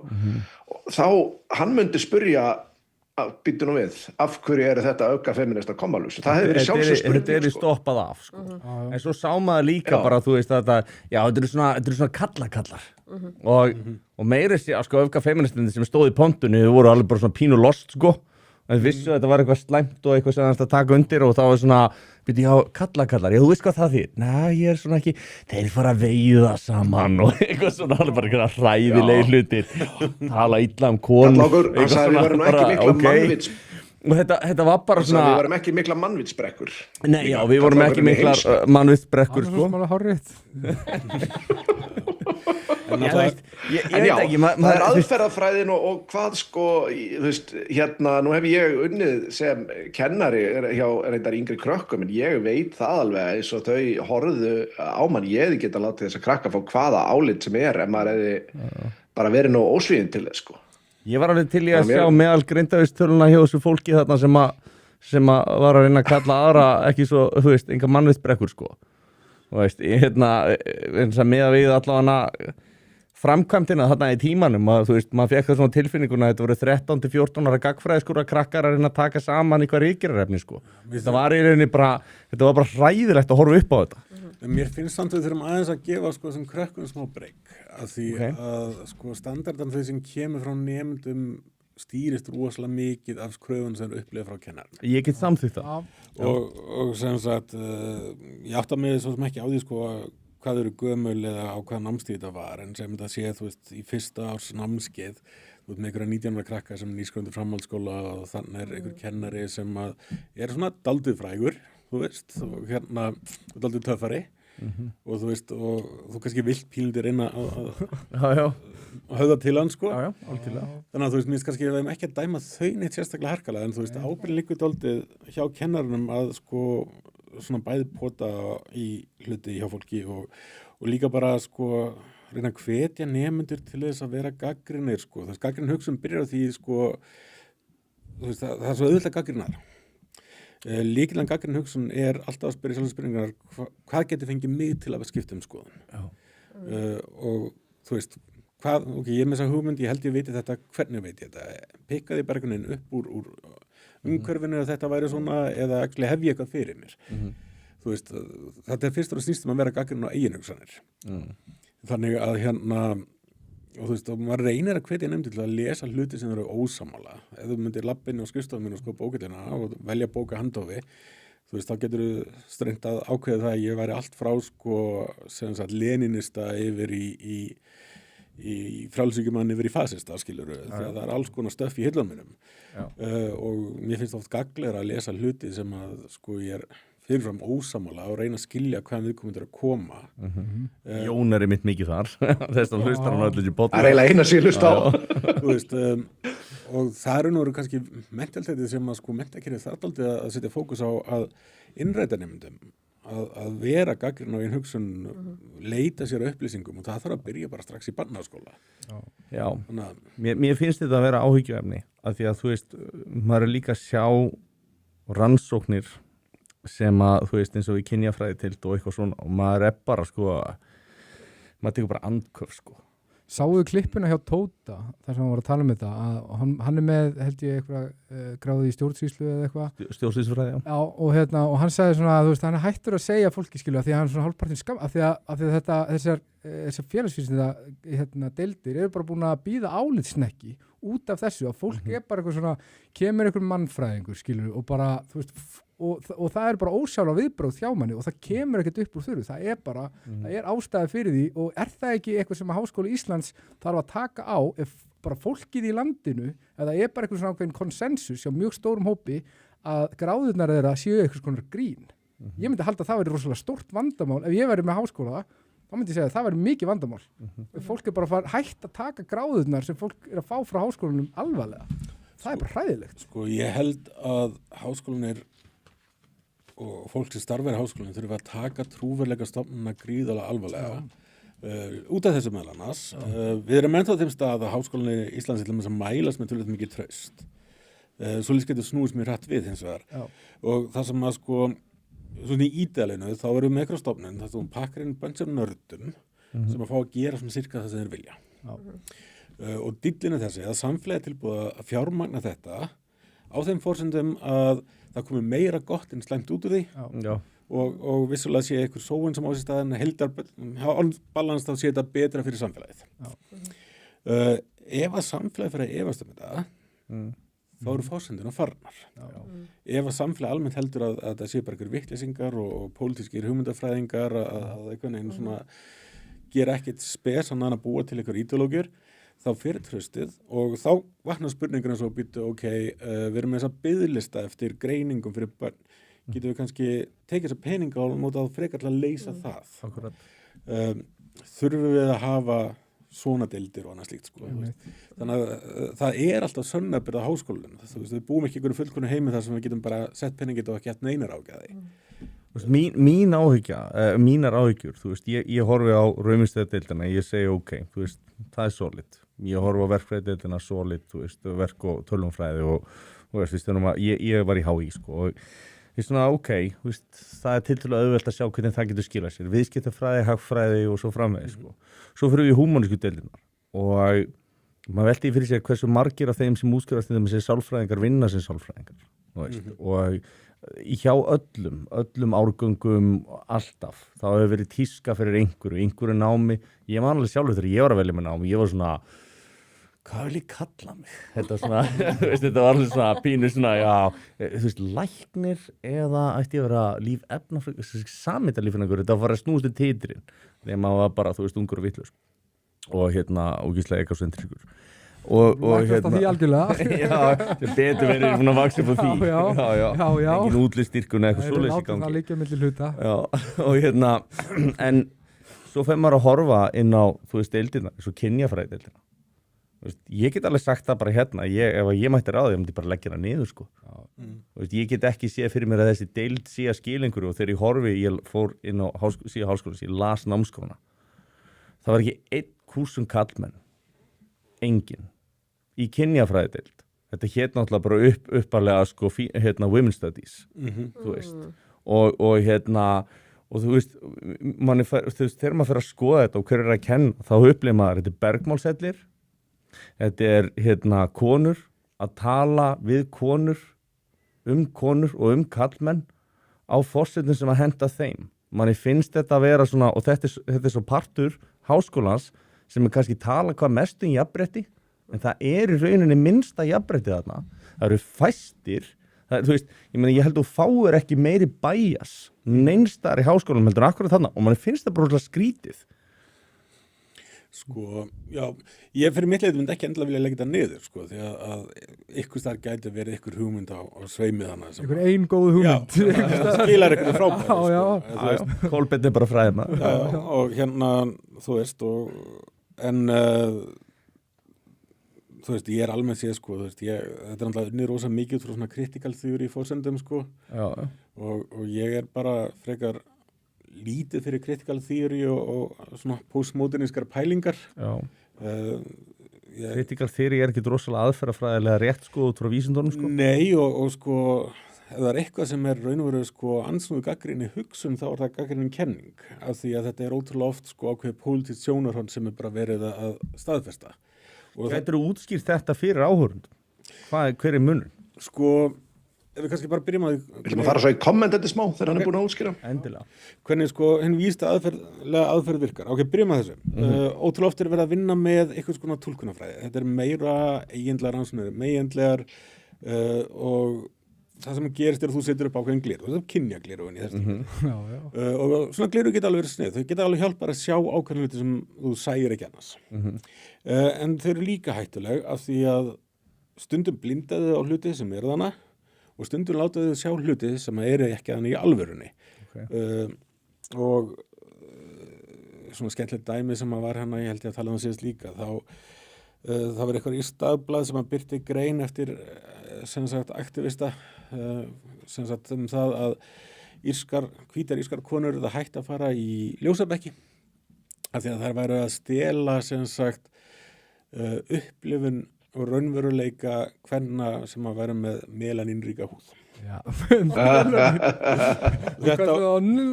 og ég horfði á marga vini mína á Twitter sem hét á þeim tíma byrta þetta mikilvæg velþóknun og var bara þetta er útgeðslega skrítið. Það leið ekki dagurinn, þá var mannskja sem var skrifið fyrir grunni búin að gefa út yfirlýsingu, hún hefði ekki skrifað hana. Þetta var AI hoax. Þeir sendi inn svona hóksgrein í hennar nafni og hún var bara, þetta er bara galið sjónarmið, þú veist, en fólk var bara tilbúið að kaupa þetta af því að það er búið að setja upp ákveðin gleru þar sem að það er alltaf að leita að kúunni, það er alltaf þetta oppression element. En svo náttúrulega hafa rauðþarar ekki sko típiska típa að melanínu í húðinni. Þeir eru með afleiðu af melanín, ég er lífefnafræðingur sko. Já. Þannig að þeir eru með feomelanín sko. Þannig að þetta er ekki alveg það sama, þess vegna hafa þeir ekki sama litin. En bara Nei, fullt af mjög rauðum írum. En sko það sem að þú veist gerist er að þú ert með þessi gleru og ég man ekki hvort minnetti þegar við vorum ung, það var svona bækur, það var svona bláum og rauðum línum settur og svona gleru og svona skipt blá og rauðleitum og það breytist myndin. Þetta er þannig sem túlkunarfræðin virkar. Og ef þú ert að leita nógu mikið þá finnur það sem þú ert að leita að. Og það verður svo auðvelt að lenda í svona staðfestingar lúp. Mér finnst líka bara að þú veist vandamálu vera sko að þú ákveður eitthvað fyrirfram. Þú veist, þú gefur einhverja forsendur og rannsakar á forsendunum. Já. En þú kvestjónar ekki hvort að forsenduðinnar séu vittlausar. Nei, það er það sem gleruðin gera. Sko. Já, og þú veist, þetta eru svona marxískar, nýmarxískar forsendur sem voru búnar til, sko, já. Ég finnst fræðin eru bara búin til í Frankfurt-skólanum sem hafa gerð bara af marxistum. Já. Það sem að, sko, kannski ef við horfum að víslaða aðferð, sko, að það sem þú gerir þannig er að þú horfa á allir hlutir sem passa inn sem þú vilt segja, þú fókusar þá. Þeir verða aðalatriðið. Og þú lítur fram hjá hlutunum sem passa ekki inn eða það sem vantar inn í myndina. Því þú ert með hluti sem staðfesta og finnur alltaf eitthvað sem staðfesti sjónarmið þitt. Confirmation bias. Já. Vísindalega aðferðin hins vegar snýst það að þú byrjar á því að leggja upp með rannsóknarspurningu og svo tilgátur og svo prófar það á gögnum. Og fókusin er á að finna leiðinar til að sýna hvernig veruleiki passar ekki. Strangasta prófið sem getur sett á nokkura tilgátu er það sem að þú vilt gera. Þú vilt raun og veru mistakast að hrekja kenninguna þína.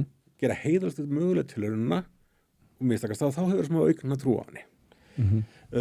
Og í því samhengi þá verður það sem passar ekki við kenninguna verður aðalatriðið. Og þá er lykilatriðið að leita sko því sem að, þú veist, ef að þetta er ekki rétt þá getur bara kenningin ekki verið sann. Þetta finnst mann einmitt raunvísindin hafa gert svo vel. Það er, þú veist, basically þessi hrekjanleiki í vísindana. Og þú átt að challengera kenningar eins mikið og hægt er og þú átt að reyna að fella eða texta ekki frábært. En það sem við erum að sjá hins vegar hjá þú veist þessum hugmyndafræðilega miðuðum vísindu sem er ekki vísindi, sem er svo kynjafræðildin, er það að nú kemur Sverrir og hann gagnrýnir þetta og það verður bara allir úkslega reiðir. Þetta er ekki vísindi, þetta er bara fucking bullshit. Það er líka munur á því, sko, þú veist, ok, ef raunvísindin fari ekki eftir vísindalega aðferðafræði, þá verðum við bara að byggja einhverja brýr og þær hrynja. Við byggjum hús og þetta hrynur, en hérna, þetta er ekki jafn augljóst. En ef við, þú veist, byggjum samfélagið okkar eftir félagsvísindum sem standast ekki, þá hrynur samfélagið á endanum. Það bara gerist mjög hægt. Lengri tíma, já. Og mín trú er að við séum bara að horfa á það gerast núna. Mér finnst það reynda að vera að gerast bara svona nokkur hratt og öruglega núna. Já, eiginlega ógnvekjandi hratt. Bara já, og bara hrun vestrænnar siðmenningar er bara yfirvofandi af því að við erum bara félagsvísindin eru bara einhver gerfuvísindi. Ég veit ekki alveg hvort tiltakarnir hrunið sigurvandi en ég held alveg definilega við séum að upplifa nema við tökum í bremsuna. Við getum alltaf að slópiði niður á þessu. Já, það er svona, við vorum að ræða þetta á Facebook í dag, sko, þetta með hérna Utopía 25. Utopía 25. Þetta með, sko, og reyndar var, sem sagt, ég fór niður þá kannuhól í dag eftir þetta spjall og í rannsókn sjálfur leggur, sko, hugmyndunum svo mikið upp úr hugmyndunum að þessi snúist sko overcrowding. Ég held að þetta snúist ofgnótina þegar að höfum allir þarf fólks raun og veru hefur ekkert að ströggla í sko. Lífið bara örugt, maturinn kemur alltaf og húsaskjólið er örugt og allt þetta og þá ertu með þessa sjálfsbyrtinga þörf og hún hefur engan farveg. Þannig að þá kannski setjum við upp með það að bara, ok, ég ætla að taka upp nýtt fornafn sem enginn hefur heyrt áður og láta allt snúst. En þetta segir líka að sko, þú veist, það eru svona líkamlegir stressorar líffræðilegir sem hafa áhrif á genatjáningu og bara allt sem að gerist þannig að ef það er ekkert ströggul og engin tilgangur og þá bara kollapsar það, en við erum sérst að tala Utopíu 25 sem er rannsókn frá 7. áratugnum sem að það er sett að mann ekki hvort það eru mís eða rottur og það er svona social það eru mís, já, og það eru svona social dýrategund og það er sérst að það er bara ofgnótt og öllu, það er sérst að þau fá nóg að borða, þú veist, að nóg að drekka, það er ekkert sem þau þurfa að hafa fyrir og svo kynslóð eftir kynslóð og þá verður alltaf meira og meira í úrkynjun og enda með því að, þú veist, mennirnir eru ekki, þeir hætta bara að makast og þú veist, og það er ýmislega svona, þetta er rosalega sérstök rannsókn vegna þess að, og svo fyrir að sjá sko myndarlega, þú veist, velhirtu, velnærðu, flottu mísnar sem að hafa einhvern veginn engan tilgang og gera ekkert gagn sem er svona sirkabát svolítið það sem að við erum akkur núna sem samfélag. Við skulum vipp okkur aftur í þennan þráð. Ég ætla að taka hérna kommenti frá mönnum. Eina ástæðan fyrir ég er ekki búin að taka það fyrir það er ekki búin að koma neitt rosalega mörg í þessu tilli. Okay. Justice for JC segir hérna hafið sér raftækja lagarinn í Klettagörðunum fór og sótti Peru daginn fyrir skjávarpa minn. Allur lagarinn var 100% stýrt af róbótum og móttakan var tölva, ekki ein manneskja. Thoughts? Já, við erum nú með manneski sem sér hérna gervigreind. Er langt síðan, er þetta komið í gagnið á mörgum stöðum eða? Hanna Kristín. Nú erum við að tala svona teknilega sjálfvirknivæðing og ekki endilega gervigreindar róbóta. Tæknin er alltaf komið lengra heldur en við áttum okkur ofta á. Við erum samt mjög aftarlega meira en hérna á Íslandi, ég get alveg sagt það. Sérstaklega varandi sjálfvirknivæðingu og tækniinnleiðingu, gervigreindarinnleiðingu.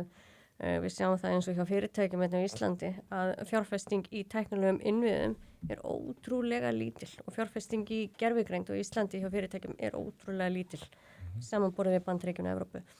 Þannig en ég þekki ekki þetta tiltekna dæmi. Mér langar þá að, þú veist, að elaborata því ég held sko að Justice for JC sem er að kommenta þarna er ég raun að koma inn á aðeins svona stærra og þú veist, og það er þetta, þú veist, við vorum að ástæðan fyrir því að sameiginlegu vinnur var að velta fyrir sér þarna Utopíu 25 að vill svo til að ég var að tala með henni síma í gærkvöldi að það var líka að tala hagfræðikenningar sem að koma frá, þú veist, 1960 og hvað og þar sem að er rauninni þú veist, já, þú veist, það er sjálfvirknin og það er allt þetta og þú veist, við upplifum þetta í kringum iðnbyltinguna að allt í einu gott við framleitt miklu meira. Við erum að fara í nýja svoleiðis byltingu, bara allt öðruvísi.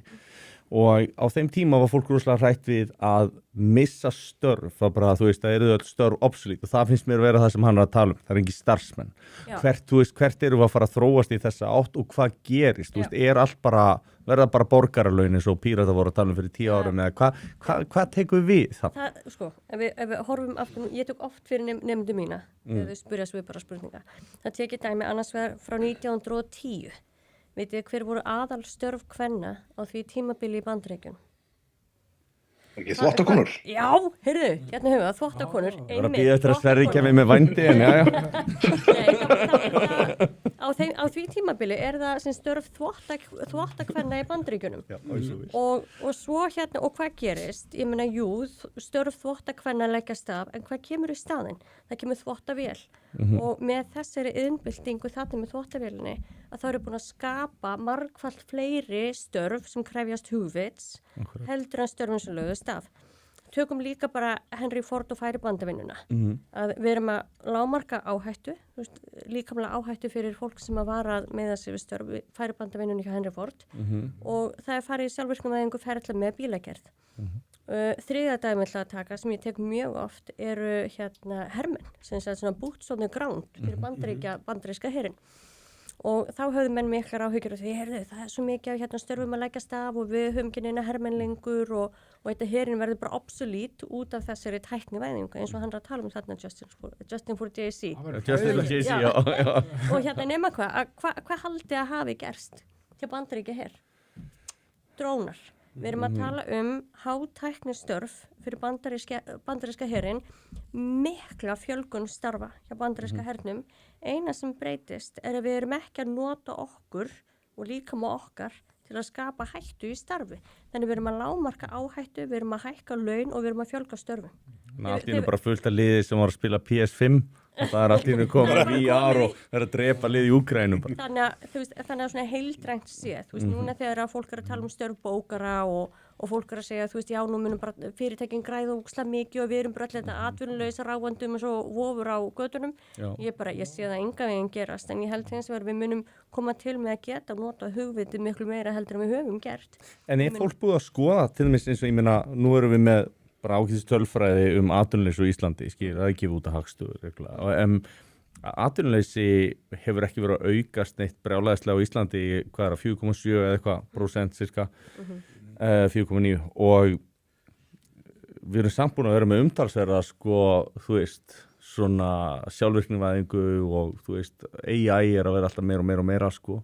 Ég myndi halda það eftir að eyða upp rosalega mörgum störfum, en einmitt, þú veist, þá fer fólk kannski að gera eitthvað líka. Skapa störf og ég held að við munum skapa jafnvel fleiri störf. Við hvað fer þetta fólk að vinna? Hvar sérðu það fyrir? Nú þetta er þinn bransi. Já, sko, það er mjög samt vegna þess að ég held að við munum búa til störf sem við þekkjum ekki núna í dag. Við munum búa til ný fræðasvið, skiljið. Þú veist, það er bara eitthvað sem er algjörlega óþekkt jafnvel eftir 10 ár. Ég er rosalega hrifin af Optimus frá Tesla, vélmenninu sem ég held að mun nú hit the market bara mjög fljótlega. Já, þetta er svona humanoid. Já, þú veist. Þannig ég held bara sko að hröðun ferla er ekki bara inn á einhverjum bókhaldsskrifstofum eða í fjármálum. Við erum að fara að þróa vísindi og efnafræði, lífvísindi, læknisfræði miklu hraðar heldur en við hefum nokkru sinni gert áður.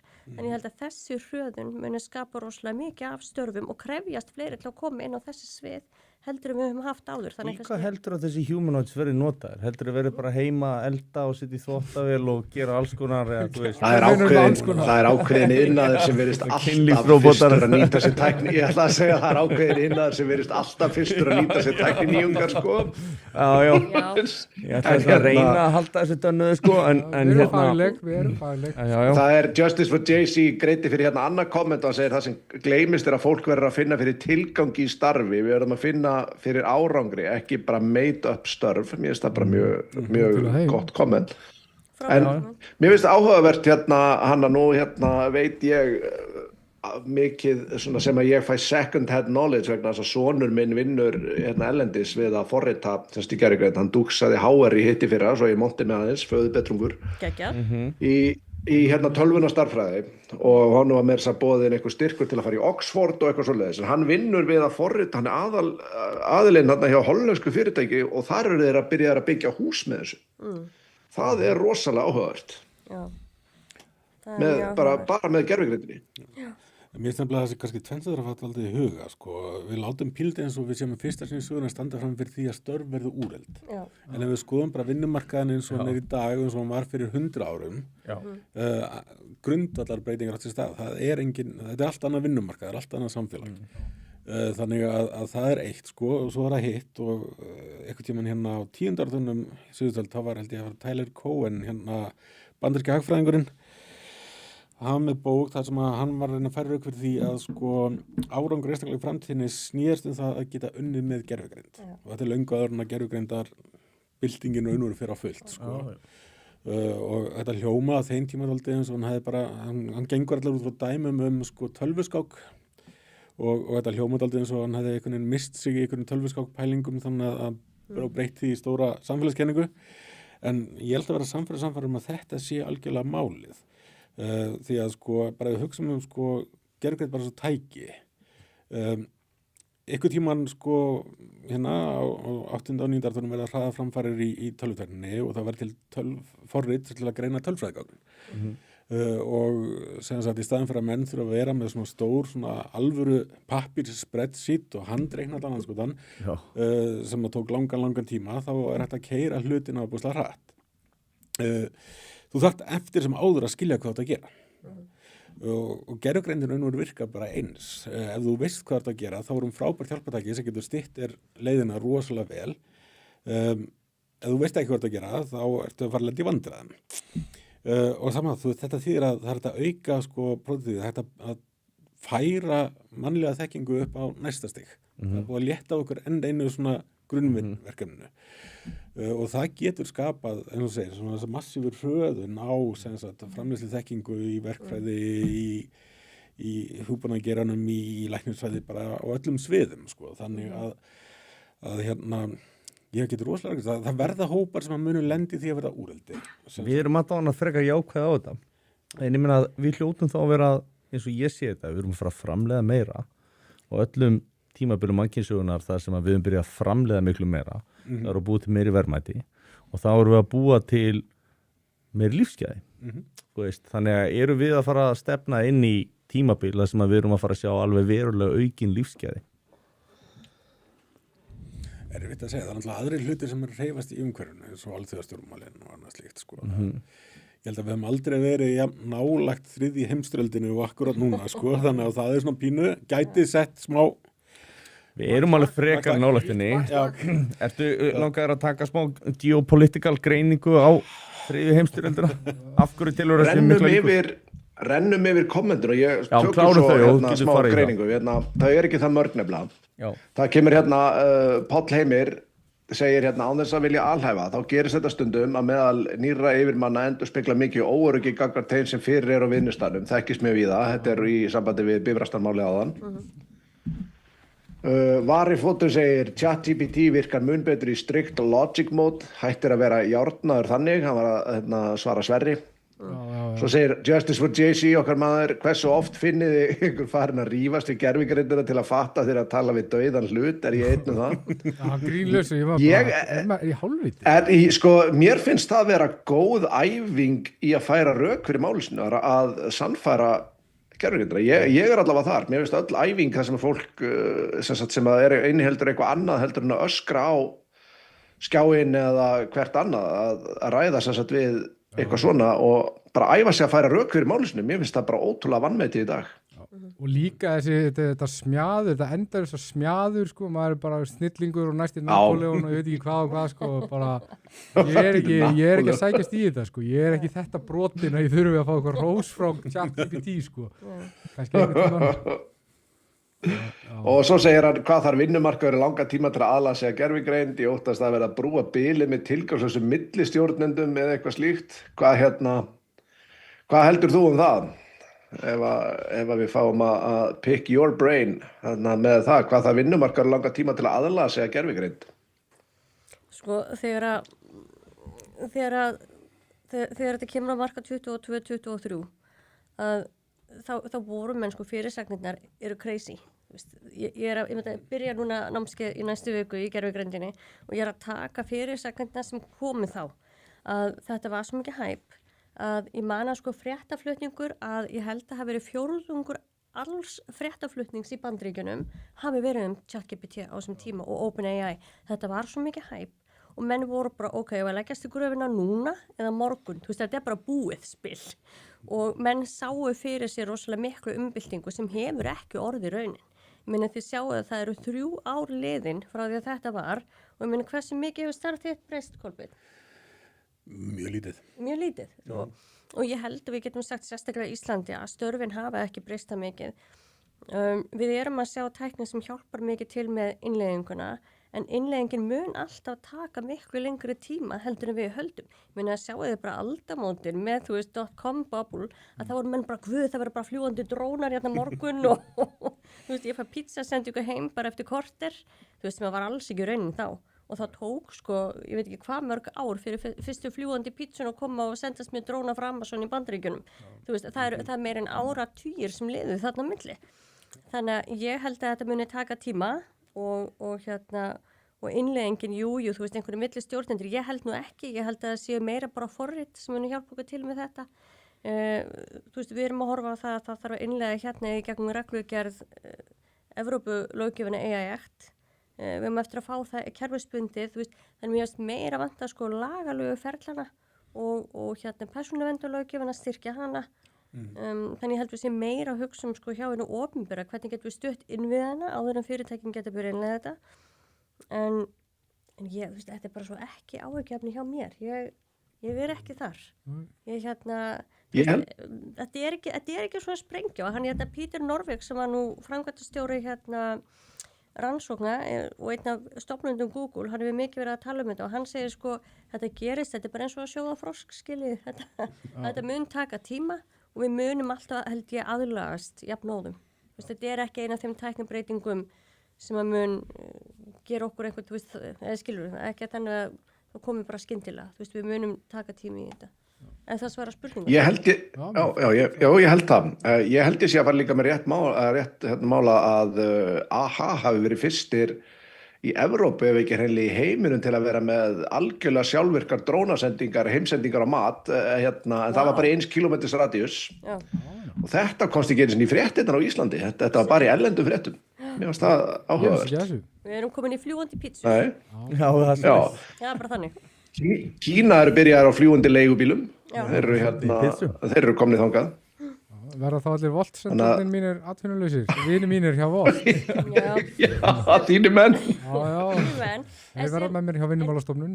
En ef við horfum bara á þennan myndarlega mann Sverri, sjáu að hann er með eitthvað headset og hann er með mic og hann er með skjái bakvið sín og ljóskastara. Fyrir 50 árum það hefði menn bara gapað. Þannig að við erum sífellt í tækniþróun og þessi tækniþróun... Er þetta að meina þá yfir fegur Sverris? Já, það var nákvæmlega sem voru að segja. En þannig að tækniþróun, skiljið, fólk er rosalega fókusera á þetta, á bara þessa tegund af gervigreind. Gervigreind er líka að velja nýjan þátt á Netflix sem er komið með suggestion mode fyrir þig, skiljið. Við höfum lifað með gervigreind frá því 1956. Þannig að þetta er ekki eitthvað svona brjálæðislegt, brjálæðislega stökkbreytinga mínum að. Er þetta bara, svona aukið computational ability í rauninni? Já. Þetta er bara meiri orka, þetta er bara meiri reiknigeta, þetta er sama gamla stöffið, nánast. Hugmyndafræðilega, já. Og sem að verða til, já.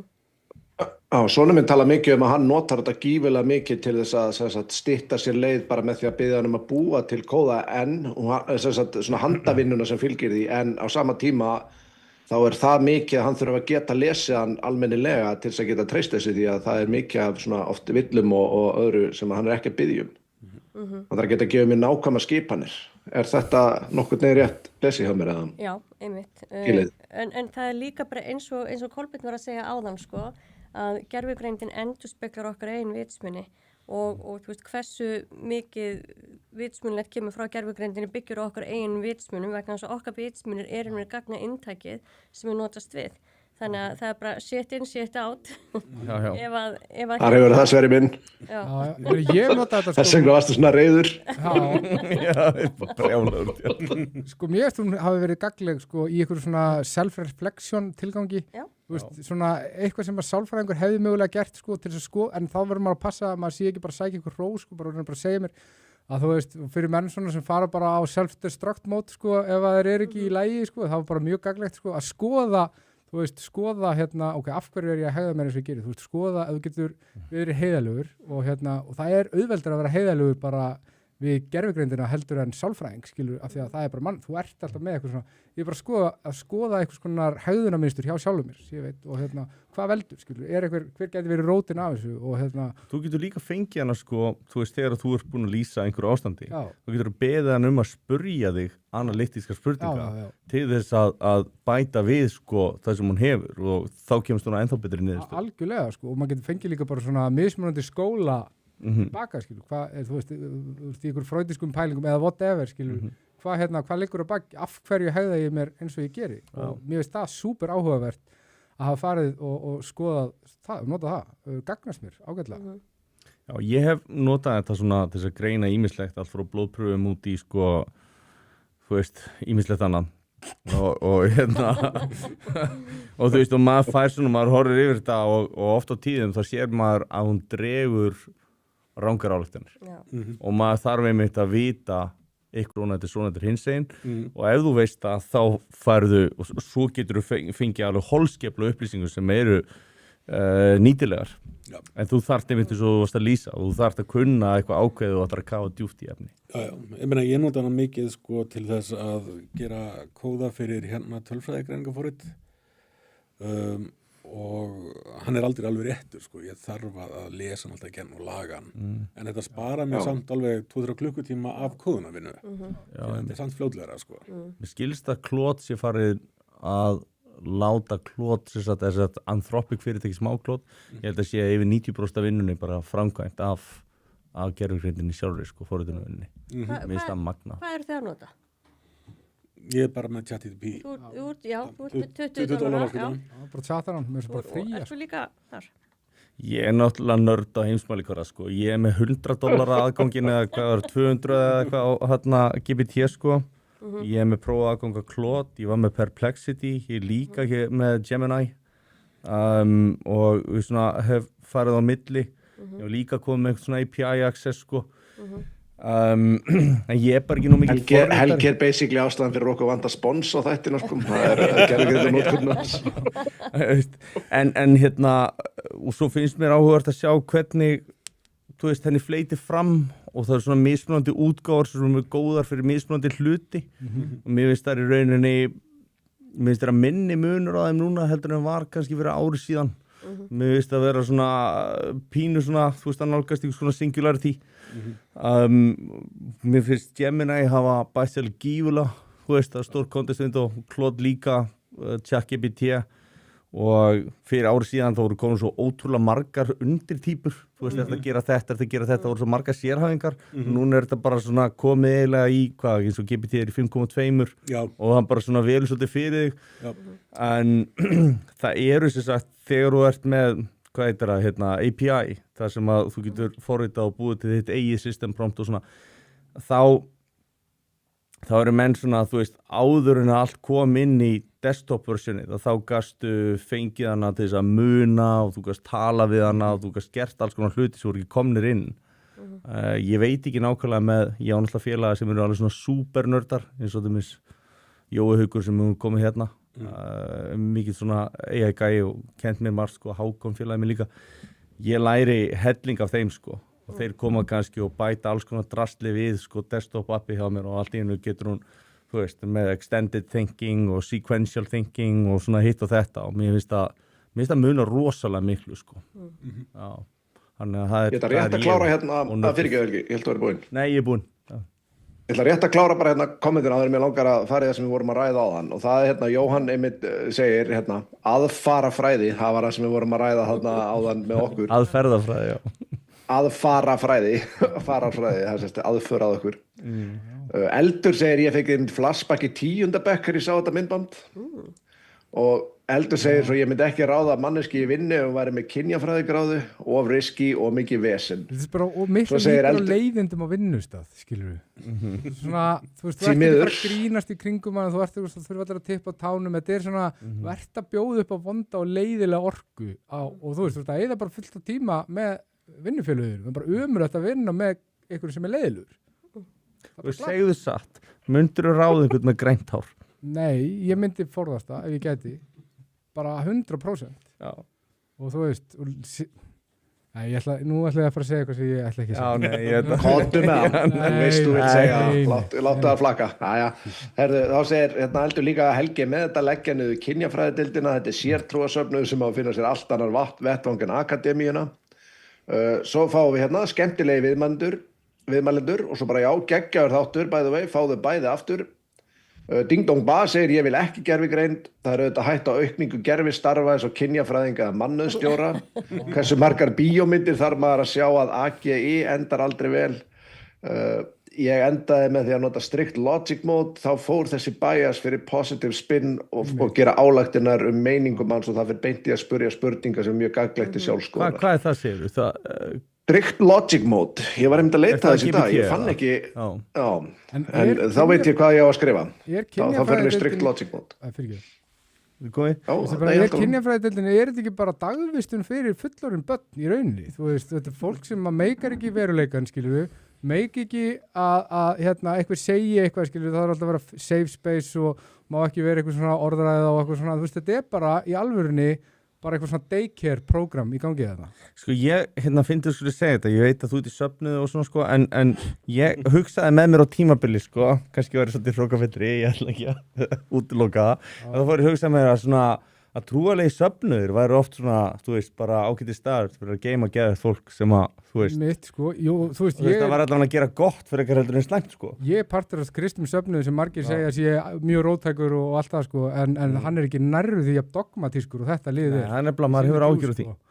Þú veist, ekki... En varandi það að leggja niður kynjafræðideildina, þú veist, ég var alveg til í að gera það, en hinn leiðin, ef ég ætlaði að svona, ef Kolbeinn myndi ná að tala mig til, sko, þá myndi ég segja svona, ok, þið viljið hafa kynjafræðideild, þá skulum við hafa bæði kynin, þá skulum við hafa það 50-50, þá skulum við fara eftir ykkar eigin reglum, þá skulum við fylgja ykkar eigin prinsipum og þið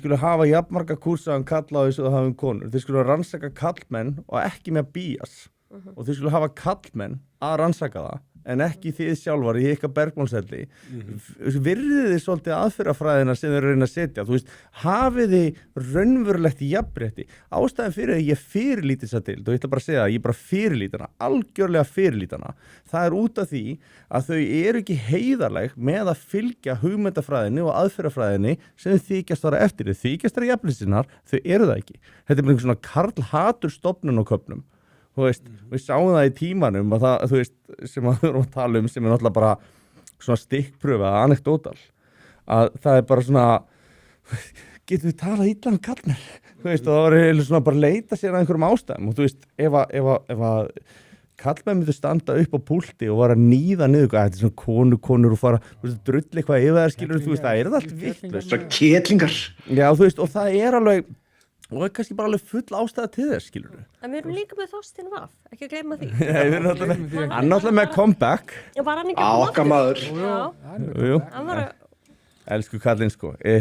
Hilmir snýr heim, hann er komin aftur. Það er Return of the King. En ég er ekkert viss við þurfum almennt síðan sko kynjafræðilega ranska kynna því að það eru sálfræðingar og félagsfræðingar og hagfræðingar að adressa alls konar kynja spurningar, sko. Og gera það margir mjög vel þannig að þú veist, að sjálf sér ætti þetta bara að vera, þú veist, mörguleitir kyn og bara áhverð félagsfræðilega breyta af því að hún hefur áhrif á alls konar hluti.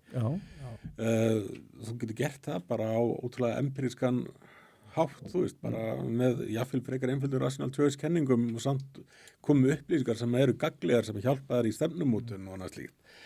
Og kannski mitt umhverf þannig að stóru leiti gagvart sko svona critical theory bransanum öllum er á endanum stendur ekkert upp og það er ekkert sem er hægt að það leiðbyrnir okkur ekkert hvað við getum gert til þess að breyta einhverju.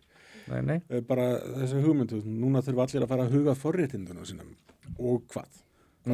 Vitið hvað trufla mig mest við þetta og það er að þetta er bandarísk hugmyndafræði miklu, þetta er innflutt menningastríð og svona race war frá bandaríkjurum sem á ekkert við, skilur, Íslands samfélag hefur ekki þetta samengi, við erum ekki með þetta sama sögulega samengi á bandaríkjum, skilur, við vorum aldrei með þræla, við erum ekki Við vorum nýlenda, skilur, þú veist, og þetta snýst allt bandarískt samengi og svo er þetta fólk sem hefur gríðarlega lélegt söguleysi oft á tíðum að einhvern veginn yfirfæra þetta yfir á Íslands talandi einhvern veginn og við erum hvít, skilur, og þá erum við einhvern veginn samsegn með glæpum hvítamannsins kollektíft sögulega séð þegar að forfeður okkar voru í torfkofunum þú veist, bara lepa dauðin og skel bara eitt fátækasta ríki í heiminum í, þú veist rúmlega 1000 ár af 1200 ára sögu að byggja á Íslandi. Svo varst þú að byggja einhverja menn afsökunar sem að í rauninni voru að koma hérna frá Alsír og ræna fólki í Vestmannaeyjum og flytja þetta í þrældóm, ekki vara öfugt. Það trufla mig líka. Það er minnst að svo getur gert þess mér. Já, ég meina, sko, það sem alltaf ættum verið að gera væri að tala um reparations fyrir rauðherða út af öllum þrælum sem við stólum frá Írlandi. Já, Preach. Já, heyrðu. En fyrirgefðu. Sorry. Guys. Predikaðu, kalli minn, predikaðu. Jón er náttúrulega rauðasti maðurinn hérna á öllu, sko. En það sem er umhverfað skemmtilegast í þessu er að sko sama fólku raun og vera að flytja þessar kenningar mjög hrátt inn bara núna úr bandaríska akademíunni er að sama tíma líka rosalega upptekið af sko menningulegri nýlendustefnu Bandaríkjanna. Og það er engin hópur sem er eins nýlenduvæddur. Og þeir eru alltaf að skamma okkur sko fyrir að vera með innflutta orðræðu. Já. Það er bara, ég er bara öðlandsvinnur, skilur, það er ekkert. innflutu Ég ætla að varpa smá bombu hérna fram sig, ég hef lítið talað ég er búin að ákveða hérna nýlega, ég ætla bara að taka afleiðingunum með einhverja verða. Ég er sérst nýlega útskrifaður úr Háskóla Íslands, ég hérna fór í gegnum hérna tók BA í ensku, það er vegna þess að planið hjá mér er nefnilega að opna hérna enskuskóla hérna út á Spáni líklega, það er planið allavega eins og er. En allavega, 4 kennarar eru hérna, fannst mér bera af, voru algjörlega ópólitískir af öllum kennurum sem ég hafði. Annarkvort voru aðrir mjög yfirlýstir sterkir feministar eða þá kommunistar. Og Kolbeinn hlýtur nú að þekkja hana Ásrúnu sem hann er að kenna í tungumáladeildinni, ég veit það ekki alveg, en allavega ég sérvaldi hana til dæmis til að gera BA-ritgerðina vegna þess að hún er bara, algjör Hitler, þá meina ég sko að því leytinu til hún er svo ströng sko, hún lætur maður ekki komast upp með neitt bullshit sko, og að sjálfsög er það kennari sem ég vel mér skilur, af því að ég vil læra eitthvað, en þar er ég að fara í þessum áfanga, af þessum 4 kennurum, þá er ég fór í málfræði og svo fer ég í kennslu áfanga, það sem að mér er sagt að ég eigi að vera að predika yfir krökkum. Ég fer í áfanga sem á að tengjast alls konar svona breskri sögu og svona ljóðum og öðru slíku sem að, mér finnst að ég hef actually áhuga á því, eins furðulegur, ég get verið mjög furðulegur með þetta. En þá fyrir við að læra einhverjar afrískar kettlingar sem að, hafa aldrei komið þarna með sögu að því að þær hafa búið að líta svo mikið framhjá þeim í gegnum tíðina, þeirra framlagi. Það er kannski átt eitthvað eitt dæmi sem að enginn hafði áhuga á, en þarna er bara heil áfangi byggður í kringum eitthvað svona kjaftaði. Og maður situr í tímum sem ég sat í tímum á Zoom sem að var verið tíminn átt að fara í eitthvað allt annað, hann endaði því að vera bara einhver, allir voru röflandi hvað kapítalismi væri bara hræðilegur hlutur. Mér finnst ég hafa fengið, ef það væri ekki fyrir þessa 4 kennara sem ég lýsti þarna, þá hefði ég ekki fengið neitt fyrir peningin á þessum 3 árum sem ég eitti þarna, ekki raskat. Mér finnst þetta vera hræðilegt ástand og ég skil ótrúlega vel nemendur sem eru mjög reiðir yfir því að þau eru ekki að fá neitt fyrir peningin, sem eru kannski að stofna sér í ævilanga skuldir, þau eru ekki að fá neitt fyrir peningin í þessum skóla. Já, hagfræðideildin virðist allavega ekki vera mjög sammála félagsfræðideildinni eða enskudeildinni þarna í svona stjórnmálafræðiskoðunum eða hagfræðilegum skoðunum sko. Það er ekki hátt álitið á kommunismannum þar, sko. Síðasta víð. Nei, fyrir ekki, Kolbeinn, halda áfram. Já, nei, hagfræðildin er svona kannski síðasta víð þannig, en það kannski endurspeglast einhver leiti í að stemmingin í samfélaginu er hinn áttina og aðsóknin ekki nægilega góð, sko. Fyrir mitt leiti er á því að hagfræðin sé langsamlega sterkast af félagsvísindagreinin í dag. Það er ekki það, það er ekki alls konar hlutir sem að það er ástæðilega að skoða í hagfræðinni eins og öllum félagsvísindum. Það er mjög langt frá því þau bestu að vera fullkomin, en sem sagt, það er hins vegar ákveðið svona commitment gagnvart því að gögnin segja það sem gögnin segja. Já. Og kenningar eru prófaðar og vissulega eru alls konar svona einhverjir pólitískir bæsir sem koma inn og allt það, en þar minnst gott þar er sem sagt bæði hefð og forsendur fyrir gagnrýni umræðu sem að og það þegar maður að rífast á kaffistofunum vinni svona í hagfræðinu og er að gagnrýna eitthvað sem þeir að segja, þeir verða ekki sárir. Gagnrýni er eðlilegur hluti af umhverfinu. Ekki örugt rými. Engin örugt rými í hagfræðinni. Ég ætla að læra það mjög fljótt að ef ég ætlaði að fara þarna út með sæmilegar einhverju sem ég gerði, þá var bara hollast fyrir mig að halda kjafti, sko. Það er bara hitt var ekki vel séð, sko. En ég ætlaði líka við ræddum, þú skaust þarna áðan, Kolbeinn, við ættum að fara varlega í hjóla í nemendurna þarna sem að var ég var bara að muna þetta núna, sem að voru þarna stóðu fyrir pisturinn til meðalann sem okkur, það sem mér fannst svolítið hættulegt þar er aðili sem að áður starfaði hjá Morgunblaðinu og starfa nú sem blaðamaður á Vísi. Og ég fór svolítið að hugsa, sko, ef að þetta væri svona grunnurinn sem menn leggja í rannsóknar þar, þá er voðinn svolítið vís, finnst mér allavega. Þegar við ræðum svona aðferðir. Ég held að þetta sé þriðjársnemi, sko, sem er að taka valkúrs, sko. Ok, það getur verið, sko. En mér finnst að við eigum að skilja ábyrgðin eftir hjá, þú veist, meðaldra hvítum kallmennum eins og mér og Arnar Eggerti, sko. Ég fekk komment sko, eða sem sagt, mér bárust ábendingar eftir þetta fór í fréttirnar frá nemendum sem eru þarna innanborðs og þú veist, þá er að tala þennan kúrs og þetta var sem sagt, einn nemandi sagðist þér að sitja þennan tiltekna kúrs og sagði bara að hann var ekki að meika að vera þarna. Þetta væri svo mikið, hún sagði sko, hún hafði fyrstu, ég man ekki hvað mörgu tíma, hún með að hlusta á einhverja blammerikar við Snorra Másinn, eitthvað svona, skilur við. Er þetta, mann finnst þetta skrítið. Hún reyndar hældi þér, ég man ekki hver hinn kennarinn sem var, þannig að þú fyrst rós, þannig að þú ert sloppinn. Þetta er Kostauðans. Við vorum að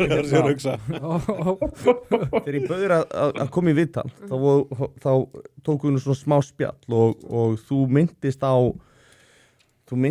að háskólakerfinu hafi verið breytt aðeins og að Áslaug Arna hafi komið að því og hún hafi sett upp svolítið nýtt kerfi þar sem að fjármögnun háskólana gæmi ekki bara því að hversu margir nemendur eru innritaðir heldur hversu margir eru útskrifaðir. Er þetta að fara að gera eitthvað gott fyrir háskólana? Eða þú veist, er þetta að fara að breyta eðliðir að einhverjum hætti? Þetta er einhver reikniformúla eitthvað svoleiðis. Þú mátt endilega segja okkur aðeins betur frá þessu. Já, ég voru að kolbett sér líka aðeins inn í þessu. Við getum kannski tekið smá diskussjón þetta. Sko, reiknilíkani byggir á því að nú fá... Fyrir ekki að hann að kannski fara aðeins nær mæknum ásakaðu truflunum? Já, ekkert mál. Ég var að koma svo vel fyrir eins og kolbett, sko, ég er að apa eftir honum. Sinns reiknilíkani gengur út af það að nú fá háskólarnir greitt fyrir hvern nemanda sem útskrifast og áður var þetta þannig að það var semst greitt fyrir nemendur sem komu inn í námið en nú fáum við greitt fyrir nemenduna þegar þeir útskrifast þannig að meðan að háskólarnir er í þessu transition frá því hvernig kerfið var og þar til núna hvernig það verður eins og háskólanum Bifröst að þá er þetta vissan hátt fjársveltir vegna þess að nú þurfa þeir að bíða eftir því að nemendur útskrifist. Þetta gerir það verkum að það ætla að skapast ákveðin samkeppni á markaði, sérstaklega fyrir eins og viðskiptafræðideildir sem eru við Háskólann Bifröst, Háskólann Reykjavík, Háskóli Íslands og Háskólann Akureyri. Og þá verður bara ákveðin samkeppni nemendur. Og hérna ertu með eins og hjá okkur við Háskólann Bifröst, það sem er bara hreinlega fjarnám í þessum öllum deildum hjá okkur, að það veldur maður svolítið fyrir sig, sko, er þetta að skapa góða samkeppni á markaði, ég veit það ekki, verður, þú veist, hver er ábati núna fyrir háskóluna að leggja allt kappa á það að útskrifa nemendur á hlut hvers og Áslaug Arna sagði á sínum tíma mani, hún sagði við treystum á það að kennarar standi vörðum gæði. Ok, það eru kennararnir og ég held nú að við öll sem erum háskólakennar getum alveg virkilega staðið fyrir því að við viljum standa vörðum gæði en það er ekki við sem að sko græðum á því að útskrifa. Hver eru það sem græða á því að útskrifa? Það er stjórnsýslan, það er háskólan, það er þetta miðlæga og þá gæti myndast ákveðin togstreita frá hinu miðlæga sem villu auðvitað útskrifa nefndu til þess að halda uppi fjárstreyminu og síðan kennararnir sem eru að standa vörðum gæði. Fatar getur náttúrulega líka haft áhrif á þig, þú veist, subconsciously, í undirmeðutundinni. Veistu af því að þú ert með eitthvað kvata, þú ert ekki viljandi að gera það, en þú veist af því. Mögulega. En þetta hefur skapað það ástand á markaði að við sjáum að Háskóli Íslands þarf meiri fjárveitingar en það ekki, Kolbeinn, já, ég hef ekki alveg kynnt með þeirra málefni til hún var að biðja 6 milljarðar og ákveðna deildir og við sjáum að það verður að leggja af ákveðna námslínur sem eru kannski síður eftirsóttar hjá Háskóla Íslands. Ég held að sé sama ástand hjá öllum háskólunum að þeir eru að leggja niður ákveðna línur og þannig en svona út frá hagfræðilegu sjónarmiði þykir mér þetta áhugavert vegna þess að skapa samkeppni á markaði og þetta setur pressu á háskóluna að gera betur, veita betri þjónustu. Þú veist, hvað segir þú, Kolbeinn? Ég er alveg sammála þessu, sko. Það er búið hann til hvatakerfi og þetta er líka þegar þú komið nefndan inn, þá er hvatinn allan frá sjónarhorni stjórnsýslunar og yfirmannadeildarinnar og við lendum öll í því að það eru hverju að þurfa að taka okkur ykkur deildarfastastöður eða eitthvað svoleiðis. Að halda nefndum inni. Já. Þannig að vinnan hættir að snúast, sko, þetta snýst ekki um að finna góðu nefndun og rækta þá, þetta snýst um að lyfta þeim sem standa veikt yfir línun, að halda þeim inni til að útskrifa þá, þannig að endanum verður með mikið fólki sem að færa ykkur gráður, sem að nýtast því illa, fólki sem að hefði ekki orðið verulega gott í því sem að er að fara að gera, verður það ekki að því að fekk ekki þjálfuna sem það þurfti. og þetta verður bara mjög óhefnilegt hvatakerfi og fyrir mitt leiti þá ég á því að sko það engin greiði gerður með því að vera haldið uppi sko borin yfir fallmörkin ár eftir ár, þannig að þú situr upp með einhverja B-gráðu eða BS-gráðu í einhverju stundum bara það sem að fólk þarf að fá feedback á fyrstu önnunni, þetta ekki námið fyrir þig og það þýðir ekki enda að fólk sé vittlaust eða eitthvað, það bara getur vel verið að það sé bara rangur hillu, þetta ekki að kveikja áhugan þú veist, það ekki mótverð, það ekki á réttum stað í lífinu til þess að og kannski þarf það bara að fara og vinna 2-3 ára og koma tilbaka til að veit hvað það gera. Þetta verður eitthvað andlegt álag. Það ekki líka dæmigert fyrir þetta andverðlega samfélag sem fólk að tala að við séum að skapa þetta? Það alveg, þessi hugsunum sterk hjá mörgum, þessi hugmyndum það að allir eigi að fá tækifæri sko og það fer allir leið yfir í það allir eigi tækifæri til þess að klára og þetta líka, þú veist, maður getur talað um fjölglega allir eigi að hafa tækifæri til þess að reyna og það alveg fair enough sko.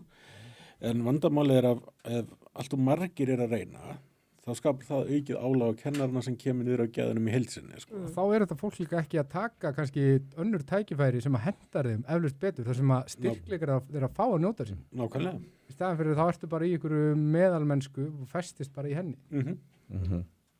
En sko ég man að ég upplýði svolítið, ég var í mennskólanum Sund og þegar ég var þar að þá svona þeir sem að fóru að heldast úr námi það svona var ríkjandi svolítið að líta svolítið niður á sko, svona detta út og já, alltaf bara iðnám. Ég gerði það, ég MS.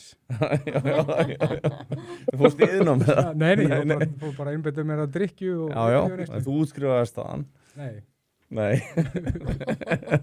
En allavega og þetta var svona, þannig að ég fór svona að spá í, þú veist, mér finnst þetta ekki alveg make a sense hvernig attitútið hvernig allir þurfa að hafa gráðu, allir, þú veist, til þess að vera eitthvað skilur þú veist, að þá þarf það að vera með einhverja gráðu, þú þarf að vera að hafa eitthvað í höndum. Ég held að þetta sé ekkit endilega rétt að hugsunin. Nei, og þannig sko, eitt sem að alveg relevant topic í sér saman elite overproduction. Hugmyndin svo að sko að þú ferði í háskóla þá enda þú í einhvers efri lögunsamfélag sem svo átt að hafa það sæmilega gott og allt þetta sko og þetta lofar sem gefið. Menntun máttur. Já, en við erum einhver leiti að framleiða fólk með einhverja gráður sem ekki að skila henni sérstöku og ég menna þú veit, ég tók mína grunngráðu í almennu bókmyndafræði.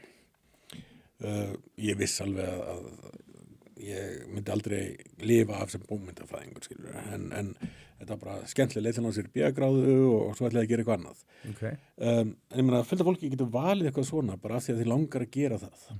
Og ef það tilbúið að sitja svo upp með kostnaðinn, þú veist það bara, þú veist.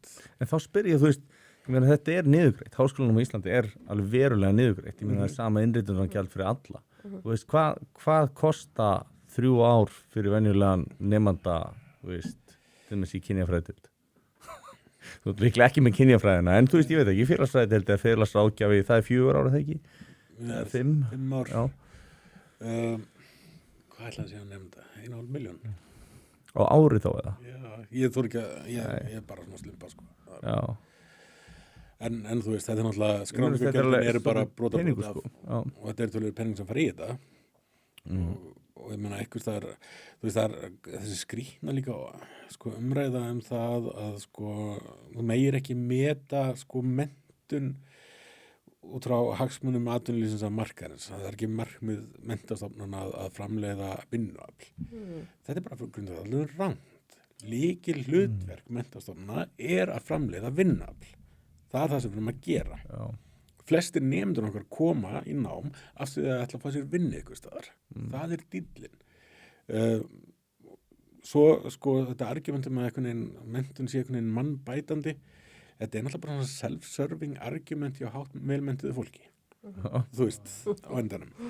Þú veist, akademikar ekkert betra eða verra fólk heldur en annað fólk, þeir bara fólk, þú veist. Væri þá kannski þetta að setja upp einhverja formúlu þannig, þú veist, við erum samfélag og ef við ætlum að horfa svona kannski líta á þetta bara svo að reka fyrirtæki og við þurfum fólk sem að búa til verðmæti af því að það skapar betri kjör og bara, þú veist, skila meira af sér það er betra fyrir alla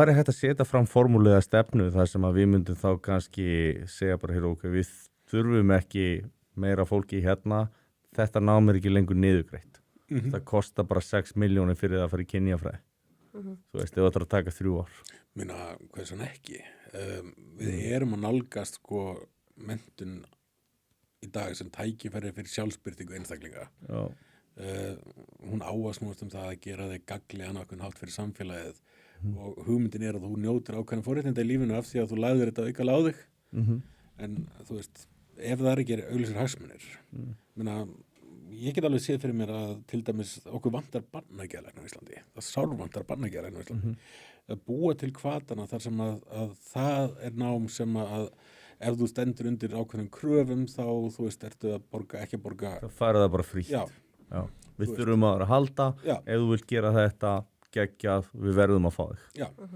ég held að við þurfum að fara að skoða eitthvað svona kerfi, eins og staðan í dag þá er að framlega bara ótrúlega mikið af fólki sem við höfum engin not fyrir og mikið af þessu fólki heldur kannski að það sé einhver not fyrir námið þeirra og það geti gert eitthvað fyrir þetta sko. En það bara er ekki þannig heldur að sé að fá einhvern mátt út úr þessu er ekki að fá hann og veist, ég heldur við þurfum að endur skoða þetta kerfi sko.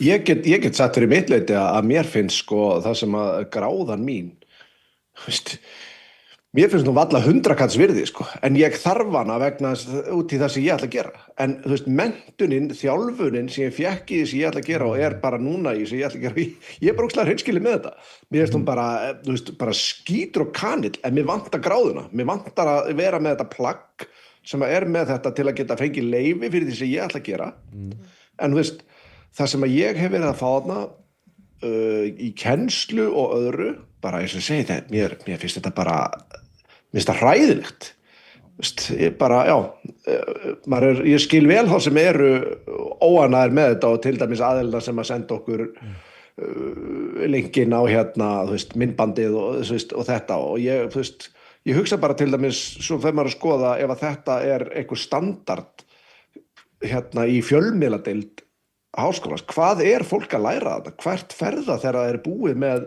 námi, ef í fjölmiðlafræði, ef að þetta er eitthvað dæmi standardi sem ríkir þarna.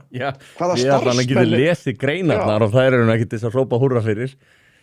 Nei, ég meina hvaða starfsfólk eru fjölmiðlar að fara að fá eftir þetta til að ráða það, ef að þetta er standardin sem ég get ekki fullurt Mér finnst ekki bara svo sorglegt sko að Háskóli Íslandi þú veist, þetta er svona institution skilur, það er ákveðin saga og svona prestíge og þetta er svona virðingavert, veist, sama eins og bara með þjóðkirkjuna að hérna, svo kemur þessi hugmyndafræði inn í þessar stofnanir sem eru sögulegar og eru virðingaverðar og eru flottar og standa fyrir einhverju, það vita allir hvað sem stofnanir standa fyrir og svo verður þetta allt saman útþynnt og stendur ekki fyrir neinu og er bara eitthvað svona hlægilegt, einhvern veginn alltaf bara, þú veist, að reyna og skiptir ekki maður kemur einhvern nýr kenningavindur í samfélaginu og þá bara hreyfist stofnunin, skilur við, í staðan fyrir, maður myndi halda, þú veist, þarna séu stofnanir sem eiga að vera svona klettur sem stendur af sér þessar vindar sem blása í samfélaginu hverju sinni, þetta er orðið bara einhvern veginn bara eitthvað svona, hvað þetta er sorglegt og mér finnst þetta að vera kannski lýsandi ákveðna hnignun í samfélaginu þegar svona stofnanir verða svona bara einhvern veginn grátlegar og það er ekki hægt að taka þeim alvarlega og svona, hvað þetta er sorglegt, það er ömurlegt hvert við erum að fara. Og meiri sé að sagfræðilega er þetta undanfarið hnignunar. Þú veist, í sagfræðilegu samhengi, þú þekki það líklega Kolbeinn, þú veist að þegar að svona stórar virðingaverða stofnanir missa traust, þá er það yfirleitt ekki undanfarið anninu góðu, sko. Nei, og það er líka bara þegar það er sko missa fókusin á hvert hlutverk það er. Já, alveg. Og þú veist, eða bara hörum þetta, þú veist, háskólatlum eiga að vera vettvangur hugmynda og það eiga að vera sko vettvangur þar sem það er tekist á hugmyndir. Ekki vettvangur hugmyndar. Nei. Og sko mér finnst akademíkur er alltaf þessar pólitísku skoðanir, þú veist, bara, þeir eru bara manneskjur en það þarf að vera ákveðin, hvað er kallaði köllun eða eitthvað slíkt sko, þar sem að þú ert fyrst og fremst akademíkar og ef að raunveruleikinn eins og þú sérðan í rannsóknunum er ekki samræmið það sem þú myndir vilja sjá samkvæmt pólitísku skoðunum þá blífa vísindalegu niðurstöðunar, ekki óskækjan og ég held nefnilega að það sé kannski sumt fólk í háskólaumhverfinu er kannski meira aktivistar heldur en akademikar. Mér finnst þeim svo fallegt sko hugtakið, þú veist, PhD, þú veist, doktor, að það er svo sem að elskar sannleikan. Og þú veist, það er í rauninni þetta credential sem það hefur, þú elskar sannleikan og þú ert að elda sannleikan alveg sama hvert hann berði þig. Og þegar þú ert aktivisti, þá ertu með fyrirfram ákveðnar hugmyndir hvernig hlutir eiga að vera og þú ert ekki tilbúin að beygja þig, jafnvel þú að þessi satt eða rétt, sko. Og það finnst mér vera áhyggjuefni, sko. Að ég held að sannleikurinn eigi alltaf og heiðarleikin eigi að koma fyrst, sko. Og talandi gæðastjórn, að því við vorum aðeins að pæla í, þú veist, hvað eru við að framleiða, hversu góða nemendur eru við að framleiða. Í COVID, þá þurfti samfélagið einhvern veginn að halda áfram. Þú veist, það var bara, það mátti ekki hittast, það mátti ekki fara út, mátti ekki hósta, það allir með grímur, við munum hvernig það var. Og einhvern veginn þurfti að halda áfram að útskýra fólk. En það voru alls konar svona mjög, þú veist, alls konar möt sem það var ekki, þú veist, það var ekki enga fórstuð til þess að meta þetta fólk. Ég láði loksins að útskrifast úr menntaskóla. Þú veist, öll árin í einu og heimapróf. Nei, þú veist, ég skilji hvað ég menna, þú veist, það voru heimapróf, var enginn til þess að sita yfir, þú veist, þetta var rosalega sko. Og er það þannig að mikið af því sem að viðgekkst í COVID út af aðstæðum, það svona tegðist svolítið úr því. Það var svona því ég leyft að slæta því að fekk að rúlla í COVID, það er kannski þægileg niðurstað, þú veist, það er ekki ellilífeyrisþegar að vera að sitja yfir þarna í háskólanum og ég veit ekki, ég bara spyr. Þú veist, erum við að sjá verri gæði á eftirliti? Erum við að sjá vera gæða eftirlit með námi? Ég er ekkit viss það. Nei. Að því að þú veist, ein lausnin á þessu sem að vera að nefna áðan væri ef það væri gæða eftirlit með nemendum. Væri einhvers svona, það bygglega hengdu fyrir að segja þetta, einhvers svona samrænt próf eða skilur eitthvað, það sem að var hægt að meta nemendur, sko. Mér langar að skjóta þess inn í. Ég er mitt svona öfunda eins og Hanna Hönnu og son minn og Helga með þetta að hafa áhug þeirra liggur á sviði þar sem að þú ert með í greinum, þar sem að annarkvort rétt eða rangt. Þú veist, þegar þú ert að vinna á sviði eins og þarna, þá er bara þannig að annarkvort virkar hluturinn eða hann virkar ekki. Þetta er í rauninni, ætti ekki að vera mikið flóknari það svona, þegar þú ert að vinna með svona raunvísindi. Því miður þá hef ég áhuga að vinna með fólki og er þess vegna einmitt í því að þarna maður er bara umkringdur, mér finnst þar maður vera umkringdur einhverjum aðilum sem að sko aktivismin er númer 1 og eins og Kolbeinar að minnast á og veist, sannleikurinn er númer 2. Þess vegna held ég að við séum að mörguleiti og hef bara orðið vitnaði bara frá fyrstu hendi að mér finnst gæðin ekki skila sér út í, hvað maður að segja, út í kennslunum. Mér finnst ekki vera staðið mikið vörð gæðin sem að eiga sér staði í kennslunni. Mér sko samt að ef maður ætlar að vinna með fólki og vil ná árangri fyrir það fólk sem maður er að vinna með, þá þarf maður að byggja það á réttum upplýsingum og réttum þekkingu. Maður þarf aldrei að hafa, sko, það er ekki nóg af hlýtt hjarta, maður þarf að hafa kaldan haus líka. Þannig að sko, mér finnst að skipta ennþá meira máli í þessu umhverfi að fólk geti, því að sko, ef þú ert annarkvort að leysa vandamál sem er ekki vandamál eða komið lausnir sem er ekki að virka af því að aktivista hugmyndafræðin segir að gera það, þá ertu ekki að gera gagn og jafnvel að gera skaða, sko. Þannig að það skiptir ekstra miklu máli þarna og allar hugmyndir að þessi ekki hægt félagstum að nálgast það á svona frekar pósitíviskan hátt, þær eru bara einfaldlega rangar. Þannig að Ég er algjörlega sammála þessu en á sama tíma eins og ég segi þá er þetta sem hún þetta tala svona þessi kaldur haus og það er eitthvað sem ég hef lært með reynslunni, það er eitthvað sem ég fekk enga veginn úr náminu sjálfur, það sem ég veist algjör synd. Já.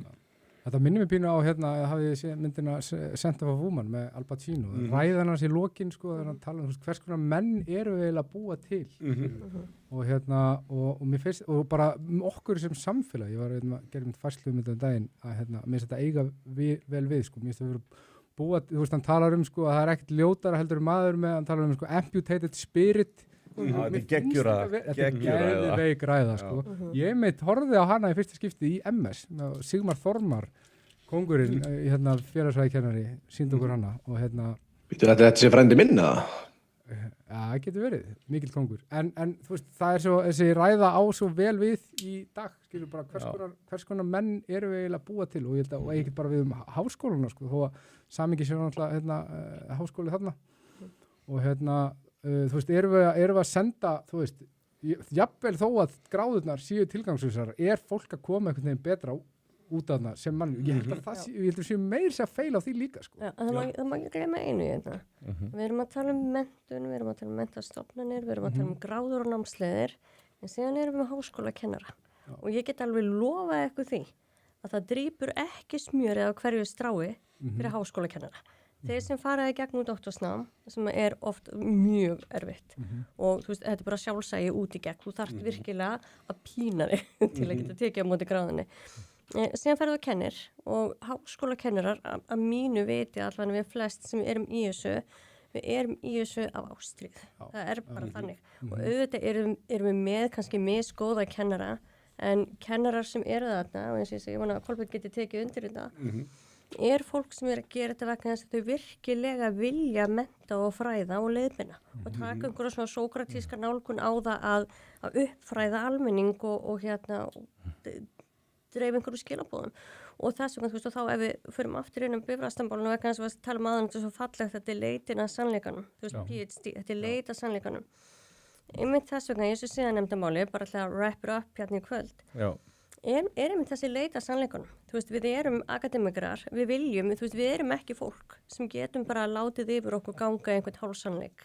Það ekki þannig. Við erum að leita að sannleikanum. Þess vegna erum við að leita að þessari ábendingu vegna þess að það vantar eitthvað púslatna inn í myndina fyrir okkur fræðafólkið og við erum að leita sannleikanum en bara má ekki gleyma því að þráttur einhver námslínur, þú veist, af eða á sem erum við oft með mjög góða kennara inn á milli.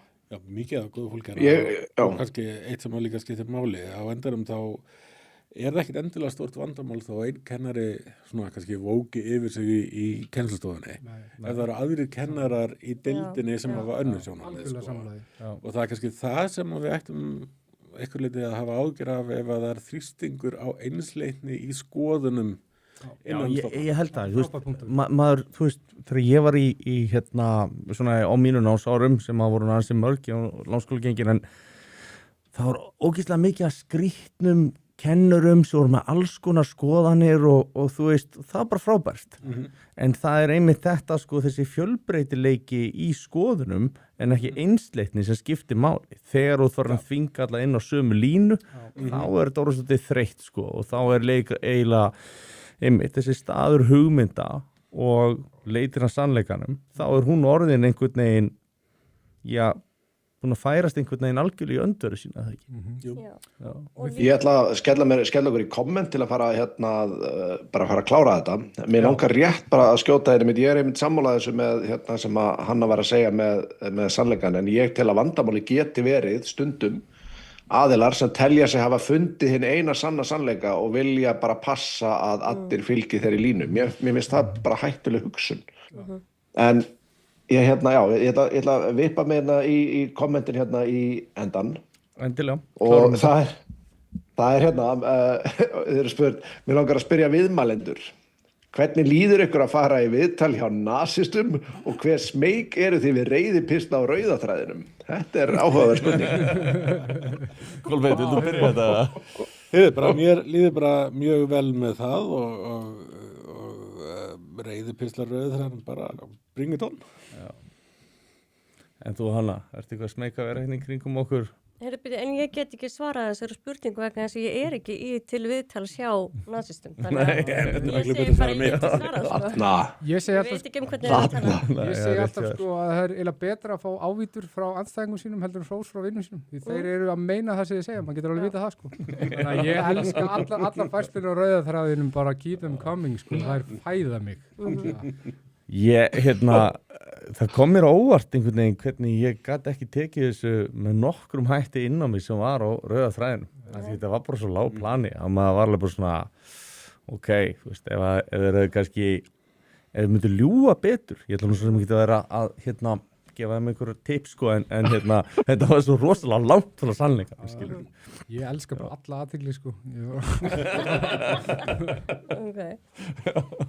Já, Jón, hvað séu þetta? Eitthvað meira þarna? Maður venst þessu, maður þróar smá skráp fyrir þessu, það er alveg, og svo segir það samaðan, spenntur fyrir spinni Gunnarsmára á þessu þroskaða samtali. Rúnar Gerard, okkar maður, hann segir þurfum að minnka the protestant work ethic og auka trú á dýrlinga á helgidag, GDP er ekki allt, hinn venjulegi bóndi á miðöldum vann mikið minna en nútíma maðurinn í dag og með mikið meira happy, meira party. Eldur segir Sverrir hittir naglan á höfuðið, hvað eru hvítu forréttindi í hvítu homogeneous landi? Það er þetta alveg ágættispunktur. Hérna Jason, greetings from Arizona, glad to see your country is looking to course correct from the self-sabotaging behavior. Your cultures and customs are worth saving. Vari Fóttur segir það þarf að fjármagna og úthýsa öllum fögum og kennurum sem eru yfirlýstir óeinir og byltingar sinnar gegn okkar menningu. Ding Dong Ba segir HÍ vill meiri peningar til þess að borga fyrir erlenda nemendur sem eru að vera frítt í skólanum. Við þurfum gagnrýni að halda en ekki svikara sem vilja eyðileggja okkur. Fólk má bara vera nöldrar á netinu. Allir þurfa verðlauna peningi fyrir að taka þátt, sama hugsun. 92 var ég búið með 1 ár í HÍ og ætlaði 1 til 2 ár í frí. Ég er enn í því fríi. Það er orðið ansi gott. Svona katharsis. Eru viðmælendur með einhverja skoðun á því hvort að það sé einhver lína í sandinum varðar hvað hægt sé að bjóða nemendum upp á? Það er að segja ef kennari gefur nemenda einhvernir út frá lífsskoðunum sínum. Ég get ímyndað mér að það sé mun erfiðara fyrir Hönnu allavega heldur en Kolbeinn. Story of my life sko. Ég var alltaf sterkar skoðanir og var alltaf jafn mikið hataður fyrir það frá ákveðnum aðilum. Nei, ég meina þetta er bara prinsipalt atrið, þú getur ekki gefið nemenda einhvern frá lífskoðun þeirra.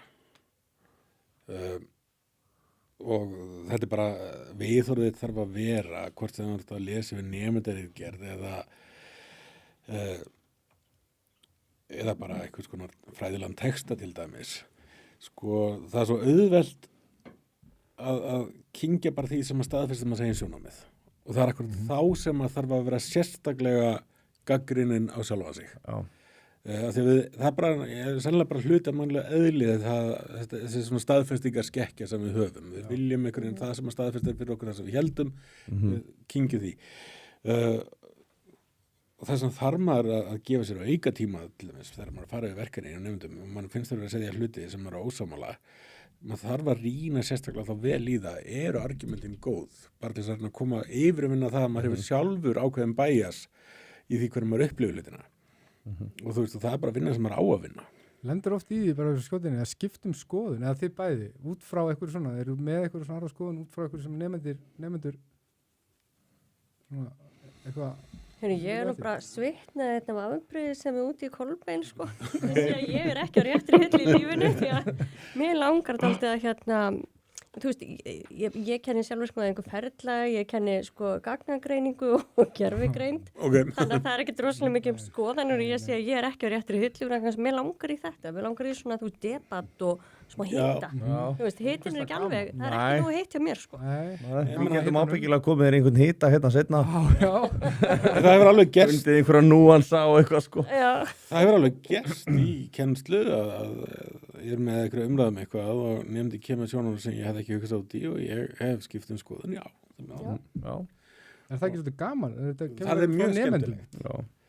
Og ég tek ofana fyrir því, verðan þess að ég held að maður þurfi alltaf að vera í einhverju sko svona endurskoðun, sjálfskoðun og ég held að ég held meiri sé að þú getur komist sko rétt að rangri niðurstöðu ef þú bara með vittlausar forsendur. Þú veist, þannig að þá kemstu bara að vittlausri niðurstöðu og svo breytast forsendunar. Þess vegna er til að mynda fjölmiðlun svo mikilvæg. Af því að við verðum að fá sannleikan, við verðum að fá báðar hliðar, við verðum að fá allt og þess vegna einmitt veldur manni áhyggjum þegar maður sér svona aðferðafræði vera að kenda hjá HÍ sko, en mér finnst það mjög flott einmitt. Maður þarf alltaf að spyrja sér að spurninga, hvað þyrfti ég að sjá eða heyra til skiptum skoðun? Já.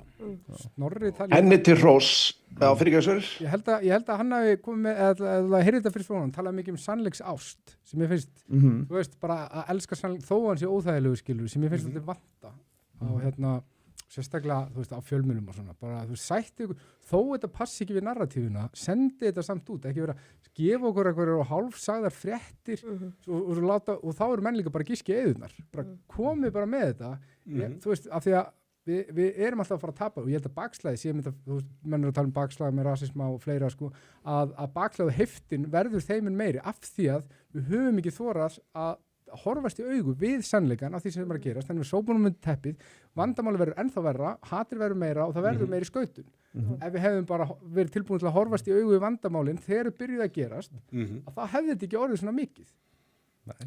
Ef að fólk myndi saminstu það er að komast að réttri niðurstöðu og heiðra sannleikan og heiðarleikan og reyna að nota debate eða þess að rökræður og þú veist, tala saman en við erum bara að sjá einmitt þessa polarization sem þú ert að tala út af því fólk ekki að tala saman, út af því fólk vill það ekki að því ég er bara betur en þú, ég ætla ekki að ræða við þig og þetta er bara, þú veist, það er ekki málið en Jón, var eitthvað fleira? Það jógst, já, ég ætla að skjóta að ég mitt lendi í þessu að fá kennara til að skipta skoðun og ég jógst mikið álit mitt á henni, það var mikill feministi sem var að kenna ákveðna hluti og í bókmennta áfanga þá var það ekki hægt að fara í gegnum svoleiðis nema Tolkien sér ræddur og meðal annars í Englandi var það komið í skóla, þú gast ekki útskrifast nema viðurkenna að þar væri á ferð rasisti og kvenhatari út af meðferðans á konum, til dæmis tala engar konur saman í Lord of the Rings, svona sem dæmi, Hringadróttins sögu. Og ég náði að færa rök fyrir því að hann skildi þetta betur heldur en nokkur annar. Vegna þess að hann er með þetta karakter sem gengur í gegnum allt þetta ströggl sem að konur gengur í gegnum. Hún fær enga viðurkenningu að því hún er konu, hún þarf að gangi í gegnum alls konar hluti, meðal annars að setja út á það að hennar helsta markmið eftir að saga var búin, þá vildi hún bara gifta sig og lifa í friði. En það var ekkert minnst á þetta var það sem allir kallkyns karakterinni vildu líka. Þetta var það sem að Tolkien vissi úr sinni reynslu úr stríði. Þú veist, leið þú ert búin að lendi í því, þá viltu þetta og ef allir eða væru þetta var uppáhalds karakterinn úr allir sögunni, það er Eowyn úr, ég veit ekki, Jóin heitur hún á íslensku og margir hafa eflaust ekkert áhuga á þessu en þetta var uppáhalds karakterinn í allir sögunni og ég náði að færa bara rök fyrir því í 3000 orða ritgerð, loka ritgerðinni minni þarna í þessum áfanga að ef að þú værir með svona girl boss eins og í kvikmyndunum núna þá ertu búin að gera hennar sögu, hennar ströggl og allt það, algjörlega þú ert búin að taka allt út, þú ert búin að ómerkja það og þetta er rosalega mikilvægur partur af sögunni og hún skipti skoðun á bókinni í kjölfarið og ég ber mikla virðingu fyrir henni í kjölfarið þannig að, já það er bara næsta markmið Þorsteinn Vaff það getur það helvítið tveir kallar, þú skiptir hinum út já, ég kannski skipti ykkur út fyrir þá þrír kallar ég geti kallað það trekant þeir fyrir að borga eitthvað transferfí ef þeir ætla að kaupa þig sko já, það lítur að vera því ljótið að fá helviti góðan pening en mér langar að spyrja hvernig fannst gestunum hérna í kvöld hvort þið hafi eitthvað að segja að lokum og já, Kolbeinn ætlar að fá að skjóta inn hérna já, fyrst að hérna því að feministinn hafi fengið alltaf á baukinn og nú voru við að endurhefa það aftur og taka inn þá finnst mér alltaf að skjóta því að sem sagt í bókmyndafræðinni í HÍ í gamla daga þá lærði ég námskeið sitt aðferðir og hugtök sem að Helga Kress kendi og Helga Kress var sennilega sá fræðimaður í öllum mínu ferli sem nefndi í HÍ sem sko, hún var ideal akademiker hún var frábær kennari, við vorum öll skítrætt við hana og hún var ofboðslega ofboðslega vandverk Helga Kress er náttúrulega eina sko guðmaður feminista hreyfingarnar á Íslandi en sem sagt algjör yfirbara fræðimaður sem segir en þú veist svo er það, þú veist, hvaða þú veist, bylgja skilur þið, það er bara, já, þú veist, það er bara svo mismunandi, sko. Og hvaða lína í hvaða bylgju og allt það, sko þannig að hérna já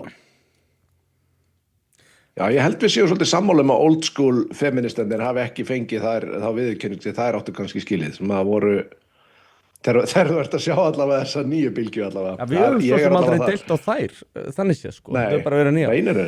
En Hanna, eitthvað sem þú vilt koma á lokum? Er það fisk eftir hrósi? Já. Ég fæ aldrei hrósa. Ég frái viðurkenningu. Já, hrósa og sverð. Ekkert meira. Nei, það er bara búið mjög gaman að koma og hvert atriði sem við höfum rætt hefur eiginlega kallað á sko, heilan þátt til viðbótar. Þannig að við höfum ekki náða að fara sko, ekki einu sinni á dýftina á neinum af þessum málum. Þannig að það er bara mjög gaman að koma og spjalla við Kolbeinn. Já, gaman að hitta Það þig. er mjög gaman að spjalla við Kolbeinn. Já, ég þarf eitthvað að endurskoða mín fræði og hvaða námskeið ég kenni. Ég get kannski kent núna næst svona einhverja kynjaða nálgun á gervigreind. Já, Það er eitthvað. Það er geggja. Þú veist, ég þarf að finna eitthvað upp. Þarna var tækifærum fyrir mig til að ná mér í einhverja háskólamentun. Já. Ekki hlýði. Kynjuð gervigreind. Úrkynjuð gervigreind, ég meina, þú veist, Já. það er Þú eitthvað. geti kent úrkynun. Já.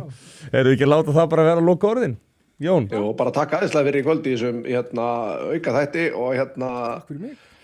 mér fannst alltaf ókslega gaman og viðmælendur voru frábærir, bara okkar áhorfendur virðast ekki geta hrósað nú, þannig að bara takk aðeinslega fyrir okkur. Já, bara Geggjað. takk hérlega Takk fyrir fyrir að koma. okkur. Takk fyrir spjallið. Komuna, takk.